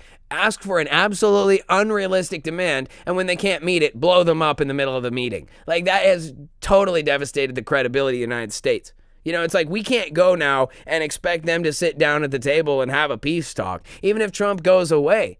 I mean, maybe if he did, that would be the terms, is that we were under this captive leadership, like, please give us another chance. Don't shut the Strait of Hormuz or whatever. Like, don't starve the world of all oil. But literally, I mean, that's definitely, I think, where we're at with it is, you know, it's the fog of war, so we won't know for probably some time how bad this is. But I see this as the perfect example of the United States shoot first, ask questions later. To anybody who is supporting Trump in this, and anyone who's like in the conservative cope phase, they're currently saying, oh, it's going so well, we're so successful, everything we do is so good. Maybe there's some truth to that. How could you know? You just can't. And I would just say that we should be more question-oriented in this. Like, I think that it would have been better to ask questions like, is Iran actually working to enrich uranium for weapons? Do they actually have the facilities and stuff? And I don't, you know, it's like, if you have intel, why aren't we being told? We, the people, make the decisions. We don't get told anything. We get treated like babies again. Not privy to the information. Redacted, redacted, redacted. Why don't you just show us the nuke sites and we'll all agree and blow them up? And, you know, there's a lot to unpack about that, right? Why does Israel have nukes and they're not signed to the agreement? You know what I mean? Oh, but you can't talk about that. That's anti-Semitic. You know, and the thing that really is troubling is like the idea that Iran doesn't have any nukes and they're being told to denuclearize, stop enriching uranium. And it's like, what if you are actually not doing it? Like, can you imagine the Trump administration is beating down your door? I used this example earlier because I'm like 5'6". Stop being 6'5" immediately. Cease your 6'5"-ness instantly, or we will destroy you. And it's like, sir, I don't think you quite understand. I'm 5.5 feet tall, not 6.5 feet tall. I can't cease doing something that I'm not doing. And they just blow you up with a missile during the meeting. Like, that is the worst. That is demonic. I mean, it's literally it's Israel does it constantly. If Israel ever asks you for diplomacy, just don't even show up because they're going to blow up the car you were going to go in. Just don't even, like, send a decoy. Call your favorite attorney at law. Have them go on your behalf. Your greatest ally in the courtroom. Then at least it's friendly fire. Oh boy. So anyway, so he starts this new war, as you guys know, and it really is a betrayal. It's a betrayal of the American people. It's a betrayal of anyone who supported Trump. And ultimately, it's really a betrayal of the idea of Trump. You know, it's almost kind of like how in the middle of World War II, the German government started doing really weird and different things, and it basically cost them the war. And some people would argue, and I even talked about this way back when on my band episode, that, you know, it's possible they replaced him partway through the war. And it's like, how can we say that they could do something like that in the 40s, replace Churchill or replace, you know, mustache guy or whatever? Like, maybe he left, right? He went to New Schwabenland with the high government and they replaced him all as the government was fully saturated with these paperclip, you know, Jews who were part of it, and then only just to undermine the situation. It's complicated, right? But what I'm getting at is that what if Trump's not Trump? You know, and like, we're in a day and age where we think that Jim Carrey could be a guy in a mask or a clone or an android or AI deepfake. So how do we even know the president's really around anymore? How do we know that the bullet did miss his ear? Like, what, you know, how do you know that was not something they staged later to distract everybody because he really did die? And there might have been news that Trump was assassinated or something, and they covered it up in the weeks after they did a fake assassination. So if you ever search for it on Google, it would only show up the fake one. You know, it's like, you guys have seen that conspiracy, right? Where it's like Walt Disney and he was frozen, had his body frozen or whatever. And then if you type Disney Frozen, you just get that giant intellectual property for Disney Frozen. That's the only results you'll ever find scouring the internet and archives for Disney Frozen. But it is true that Walt Disney supposedly was frozen upon his death. I guess it's not true. It's true that it supposedly happened, allegedly.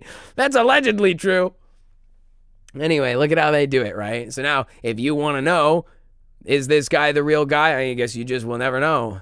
That's kind of the downside. So did Trump betray everything he believed in, betray the country, betray everybody? Probably, because he was a New York billionaire Democrat. And it's like, how could we have ever believed that that guy was anything other than a giant WWE actor, liar, and a true piece of crap working for his true ally over there in the Middle East. So anyway, in the midst of all this, he came out and literally he made an announcement, and I was actually shook because it was funny. I was like, he came out and he said basically what was going to happen with this conflict, and I laughed because it reminded me, and I didn't have to put two and two together because somebody else did. So check this one out.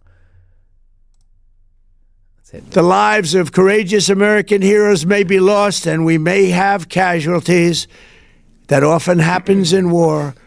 Some of you may die, but it's a sacrifice I am willing to make. The lives of courageous American heroes may... Some of you may die, but that's a sacrifice I'm willing to make. Classic movie, by the way. It's been a minute since I've seen the original Shrek. John Lithgow, I believe he deserves like an Academy Award for that performance. I think Farquaad's probably the best character in the movie. And honestly, if you really look at the situation, what did he really do wrong? He had this beautiful, really clean, like, fiefdom or whatever it was. And just over in the swamp over there, not only is there an ogre living there, which is like, what is that? A Nephilim lives in the swamp? I love how the movies from Hollywood are always like normalizing the idea that a monster, non-human, man-eating entity who's literally got like eyeballs and jars in his house. That's the good guy of the story. Oh, Shrek. Oh, Farquaad, though, all that guy was trying to do was have like a nice, clean town of Duloc. Oh, but he's so evil. He just wanted to be king. Who's going to be king if he's not? Like that Prince Charming guy, look at the geopolitics of the situation. It's going to let the fairy godmother rule the kingdom. That ain't good either. The geopolitics of Shrek. But the point I'm trying to make is that Lithgow was a legendary performer in that movie. I'm going to have to watch Shrek 1 again real soon. But anyway, as you guys know, this war thing, I mean, Iran war, is that popular? No. Is it popular in anybody's mind? I don't think so. And it's not popular in the polls at all. I think that if Trump was the kind of person that we've been led to believe that he is after all this time, he's extremely narcissistic. He thinks he's right. He only takes credit for things that he thinks makes him look good, and he just pretends the things he's done wrong haven't happened, and he ignores them outright. It's actually really an incredible case of narcissism. But because he's such a narcissist, you would think he would be focused on at least appearing like he was being liked, and this is the example. Like, you'd think he would have known that this Iran war would have hurt his ratings even more. Like, the people would have been like, "Gah! Like, you're over! We hate you!" Like, what worse move could you do for the United States than start a war with a near-peer nation with 90 million people, cover a landmass like the size of Texas, basically? Like, you're going to war with like an actual major country for what, man? What? We don't even buy oil from them. I mean, we know it's dumb, but Trump shoots first, and we don't get to ask the questions at all. That's the reality of the thing. And what might actually come of the escalation? Like, let's talk about that for a moment. Like, what actually might happen to us? The first things first is that the retardicans are done for the midterms, and that's probably part of the plan. That's why stuff like this happens, because the general public sentiment was, we're sick of these leftists, we're sick of the crime, we're sick of the imported terror, we're sick of the fraud, we're sick of all this like degeneracy and blue-haired nonsense and over-taxation and the elimination of our rights and freedoms and all the money going to all these stupid programs. And we were sick of it. And so it would make sense that most people were just ready to go to a kind of Republican traditional thing. They're going to vote Republicans. It's going to stay that way. And people are going to keep leaning that way. So they installed this guy who's like, frankly, the worst Republican that ever lived, unless what makes a good Republican is that you be a good boy for Israel. I mean, maybe that's what that is. I could be wrong. Maybe he's a great Republican. But that's not the point. He will be a lame duck at the midterms, which is really, I think, what the point of Trump's final term here was to be, is that he would enter office with all these promises, and he would be unable to do the promises, not because he didn't want to, but because he couldn't, because they lose the House and Senate in the midterms because of the war. Everybody hates the war, So everybody votes Democrat. I mean, I've even seen people like Nick Fuentes telling everyone, vote Democrat across the board. We need to sink the ship so it can be over with. Maybe accelerationism is your way of going forward. I don't know. I mean, I'm like a not even going to participate kind of guy, because my allegiance isn't even to this place. Like, good luck with your failing nation. I'm okay with it dying, but I don't necessarily want to have a hand in it. I'll just let it do what it does.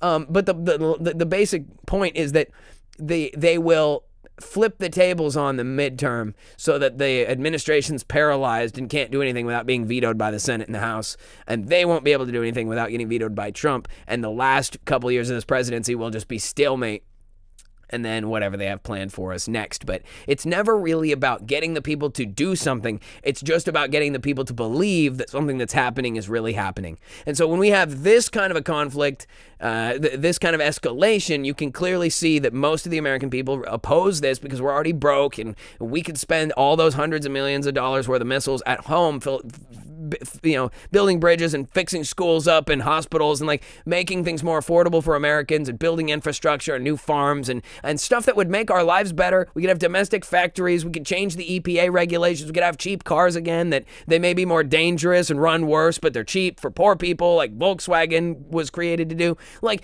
we're deliberately being drained and pillaged, and we know that. And so they just need to kind of make it look like the show must go on, right? Like business as usual. Oh, the Democrats won the midterms. Well, why did they win the midterms? Well, because everyone was angry about Trump's decision to enter into the escalation in the Middle East. And it's like, that is a pretty, I think, fair way to put it. Like, we're literally looking at,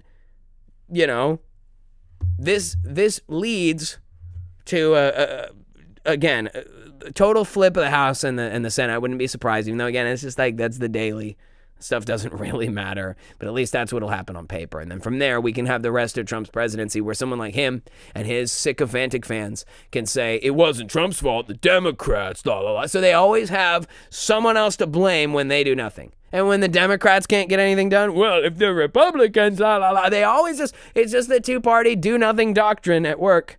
You see it in the church. It's the same with like the Catholic Protestant division. Both sides think they're right. Neither one does anything right. Neither one fixes the world. And they're really the same thing, right? Two wings of the same bird. And I don't think there's ever been something more true of that than the Catholic Protestant division, because Protestantism was created by a Catholic man who died a Catholic man because he never renounced his Catholic faith. It was created by the church. The schism's done on purpose, so that you spend time arguing amongst each other while the elites sap up all the wealth of the world. It's so obvious. But we didn't know that until recently. I mean, when I say we, I mean the general public. You guys probably knew that. And we will probably be on the cutting edge and be ahead of time with everything for some time. Like, as you know, the half-life has gotten shorter. And when it comes to the conspiracy theory, the crazy idea, and then it becoming the truth, manifest through physical proof, like the time between those two, the half-life has gotten short. And I pray, it is my prayer, that the half-time between the most cutting-edge thing I talk about and reality is short too. Because I was always the guy that was like ahead of my generation for what they thought was cool. I was all into video games and stuff, and everyone else was, you're a nerd. And like, I knew there was a future, billions of dollars of industry, because it was constantly growing and innovating, and people were like, no, it's not. And now we have these massive AAA companies that are being run by like millennial CEOs who used to bully nerds, and so they don't know how to make successful games. The golden age of video games were created by nerds in the solace of their sweat lord den. And now the gaming industry is abysmally failing on a massive level because they don't know how to connect with the audience, because it's the nerds and the people who were ahead of the game who are now the clients and the customer base, but the elites who don't care about the people, who are assigned positions of authority, who inherit wealth and power, they aren't connected with the normal people, the people who are living real experience, or the people who are on the cutting edge. They're always playing catch up because they're not innovators, they're not leaders, they're receivers. They're people who are given free stuff. And I see this. I was always ahead on everything. What it was like, oh, I'm really into this. And people are like, that's dumb. And then years later, like, everyone's got like spikes on their coat or whatever. And it's like, I'm not saying I'm the guy who invented everything. There's no new thing under the sun. But when it comes to certain things, I've just decided it's okay to be ahead of the game, because being ahead of the game means you arrive early. In this case, Destination kingdom. My focus on the idea of bringing the kingdom to life in the world, I think, is very cutting edge and very ahead of its time, or maybe just on time. But the reality is, right now, this is like a mythical idea of coming together and building a new government that's not this. We're not being treated like children. We are the adults in the room. We are the 911. We are the person who calls when the time is to come and change the world. That's who we are. And so that's where we come in this whole situation. Now, obviously, we see other things continuing. We will obviously probably see prices rise at home, and I mentioned that earlier. The fact that things are probably going to get more expensive. So if it were me, I'm not a doomsday prepper, but I think it's always smart to have some emergency supplies around your house. It's like walk by faith, live by faith. Trust God, take the risk, do the work. Go down to the store, buy some packs of water bottles or gallon jugs, whatever, put them in the closet, forget about it, don't worry about it. But if things get weird, at least you know you've got some time. And it's not so much about like, oh, you won't be able to get water. It's that there'll be lines and chaos and crazy people out there who are desperate. And you're better off to just like hide in your house if things get weird. I'm not saying it will, but you don't want to be the guy. Like, the rapture comes, okay, you're good. If the rapture doesn't come, have some water in your house, dude. Like, get a couple of bags of dry rice and beans. Get some little green Coleman camp cans or whatever with the jet fuel boiler. Just have that. Just play it chill. Maybe you're just, worst case scenario, you're going to have some beans and rice. You know what I mean? Make some red beans and rice. Have a nice dinner with your friends. Celebrate the fact that the world is at peace. The kingdom came. You know, or you get raptured and you don't need it, so who cares? But like, let's be responsible people. Let's not look at the face of some crazy time and also be we're so holy that we don't even worry about anything. And Joyful One says, don't forget salt and oil. That's big too.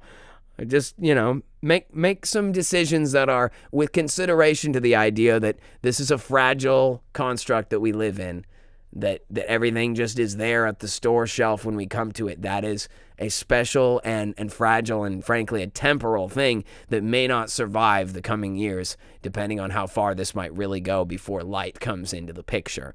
Now, we have the incredible responsibility and I think capacity to make the world a better place. And I'm not asking permission to make the world a better place, but that doesn't mean that we're going to get instant success. So that cost of houses is going to go way up before it comes down, before we realize there's more land than we know what to do with. And you can just have a house out there for way less money. You start a town out there in the woods for way less money. Like, why would I have to move into an apartment for $2,400 a month? I'll just go out there and live in a shack. Those days aren't coming, my friends. And that might be a little ahead of the game, but, you know, it's fine. If you're tired of people ripping you off and copying you for everything you do, go out on the limb, come out with the most crazy new world order idea that you can come up with. And then if anybody copies you, good. Welcome to the club, CDM. But if they don't, it's okay to be ahead of the game, too. Anyway, bots are out in force. There's some other crazy factoids. I don't know if you guys know this, but Barron Trump is apparently ineligible for military draft or service due to unnamed medical exemption. Interesting enough. I suppose the main line of this whole thing is worth discussing. The Strait of Hormuz could be blocked. China gets 40% of their oil from there. India gets 60% of their oil from there. Japan gets 75% of their oil from there. Dubai, which is one of the most wealthy countries in the world per capita, risks total bankruptcy over this because they are a big central economy there. And when war happens in a place that is normally like a really friendly place, it totally flips the script on what makes that place viable and successful. So you could see like a really wealthy central power like UAE like go into bankruptcy over this. And that's not even considering what might happen with like China and India, Japan deciding to buy oil from Russia. That shifts the national powers as well. Again, I'm not really the kind of guy who believes that this is like a contention, U.S., Israel, China, Russia. I mean, I know they all share the international scam station. They're all pretending space is real together. They're all in on it together. China killed 100 million people with Jewish communism. Russia killed 50 million people with Jewish communism. I don't think these are separate things. It's just in the modern day, it's been massaged to look like, oh, it's a geopolitical contention.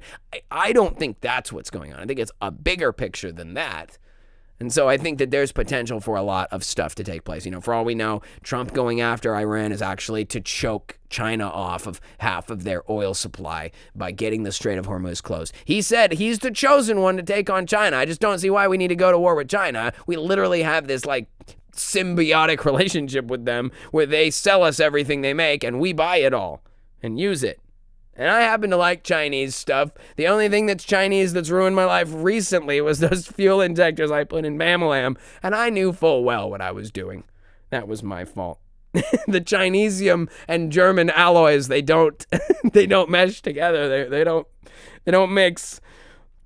Anyway, I can always see both sides. I hate that Trump did this. I hate that he decided to make a war happen. I hate how much money those missiles cost. I hate that there's dead children at that school. I hate that even people in Tel Aviv are blowing up, dude. I don't like Israel, but I don't like people dying. I don't like war. And all of this would be stopped if the script was flipped. If it was people like you and me, people who had the spiritual maturity, the mental and physical existence, the higher purpose of existing, to say from our position as the UN Council or whatever, the K and the Kingdom Nations or whatever, we would just be like, why is this happening? Leader removed.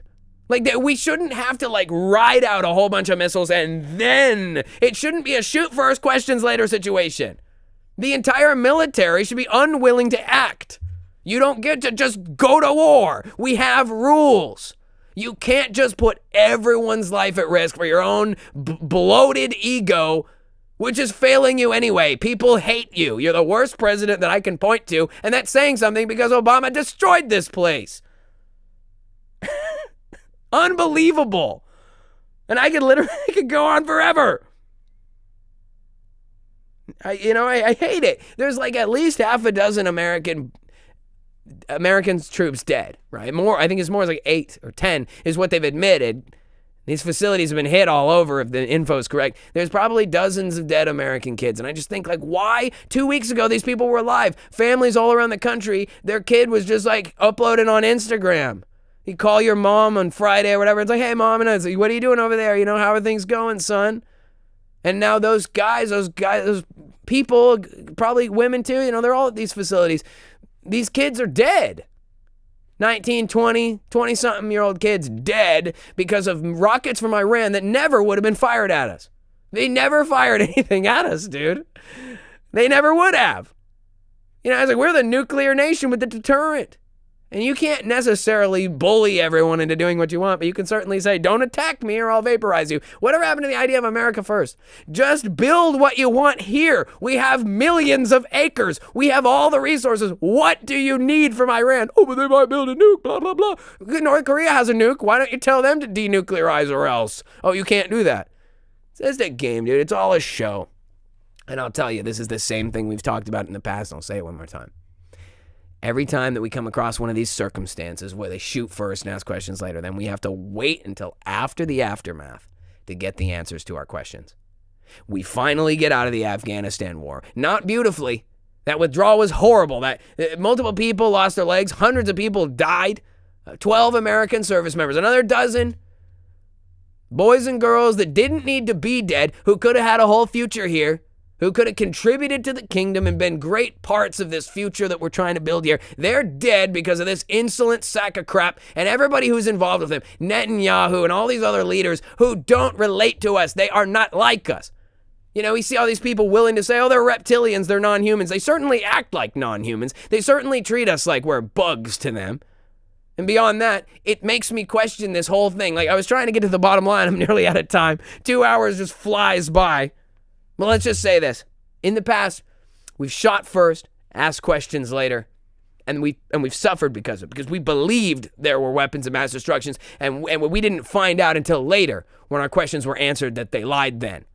Well, I guarantee you they're lying now. The idea that they're enriching uranium and building nukes isn't even our responsibility. It isn't even our problem. And if Israel, a nation, cannot convince its neighbors that they have a right to be there, then that is their problem. You know, it's like I see a whole world saying that I, the white monster, am a menace and deserve to be destroyed. If I can't convince them otherwise, what's going to happen? You can either wipe me out or I'll have to wipe them out. Okay, well, you cross that bridge when you get there. You don't say, well, I know that these people are going to try to wipe me out, so I'm going to wipe out everyone that's not white. Like, what the fuck? I'm sorry. What we need more than anything are critical thinkers who know that questions must be answered in the right order so that we are educated, so that we are aware, so that we can use discernment to make the right choice. But the bottom line is we also got to be willing to say some questions are better left unanswered and some questions will never be answered. Did Epstein really kill himself? Did Ghislaine Maxwell help him get his clients? Did his co-conspirators actually help with this, that, and the other thing? When it comes to all that, I think the answer is simple. I don't need all the questions answered, but I know that it's time to shoot. With these people and everything that they're doing, I don't need to wait for another war, a war in Mexico, war in Iran, war with Russia, war with China, every war imaginable before they're held to account. I think that those days are going to be behind us. I think we're going to have to become people who know how to pull the trigger again. And I don't just mean that proverbially. I mean that in actuality. So before the rest of our kids are all blown up in an endless war, it might come to something absolutely insane, you know? And it wouldn't be the first time. Like I said, the last century killed 250 million people. Let's hope that it's not that bad this go around.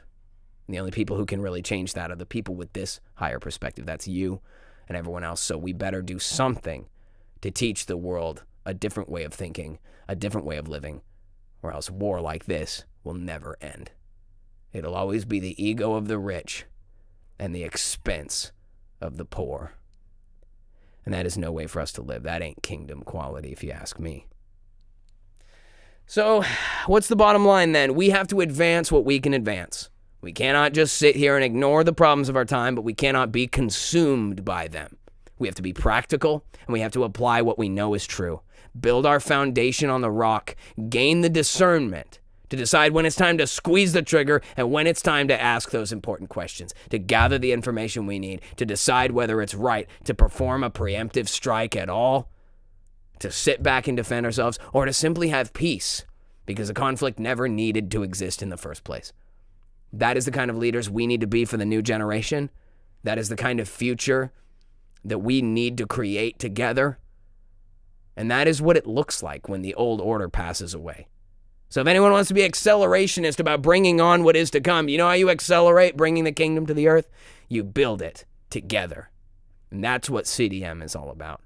So whether it's the movement itself to inspire people to understand their purpose and their identity in the kingdom for the higher reasons for which we live our lives, the higher purposes that we devote ourselves to, but we also need to think about how we can influence media, Christian Dominion media, how we can be a ministry, a Christian Dominion ministry, and how we can take that reality of who we are, those practical applications, how we can teach them to other people so that they too can understand the difference between being a church warmer and a kingdom citizen, between being someone who cares about their life and someone who cares about eternal life.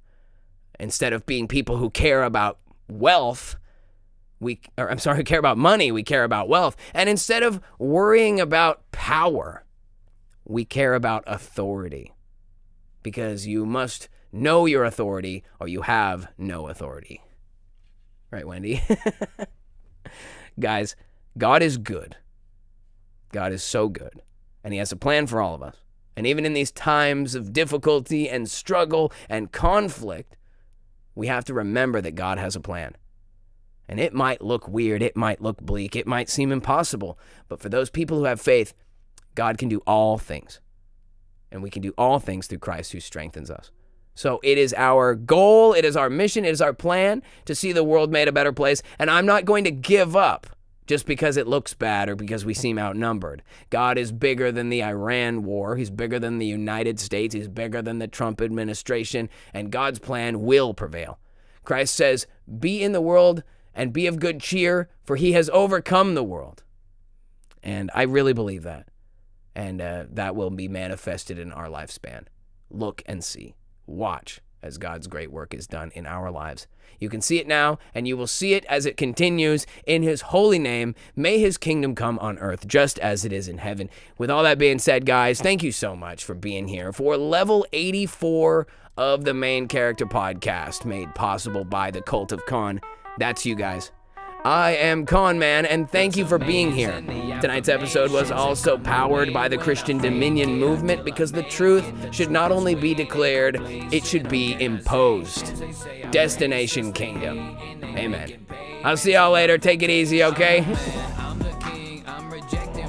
Think, rearranging your mentality, got some Kool-Aid you can drink. It's a scam, it's a plan, it's a con, and I'm your man. You know I tell it like it is, I hold the secrets in my hands. Reflection and introspection is my profession. I'm recklessly disrespecting what you expect and investing in my discretion, teaching the lessons, impressions to keep you guessing what I do next, man. Now when the 1,000 years have expired, Satan will be released from his prison. He will go forth to deceive the nations which are in the four corners of the earth, Gog and Magog, to gather them together for the final battle, an army whose number is as the sand of the sea.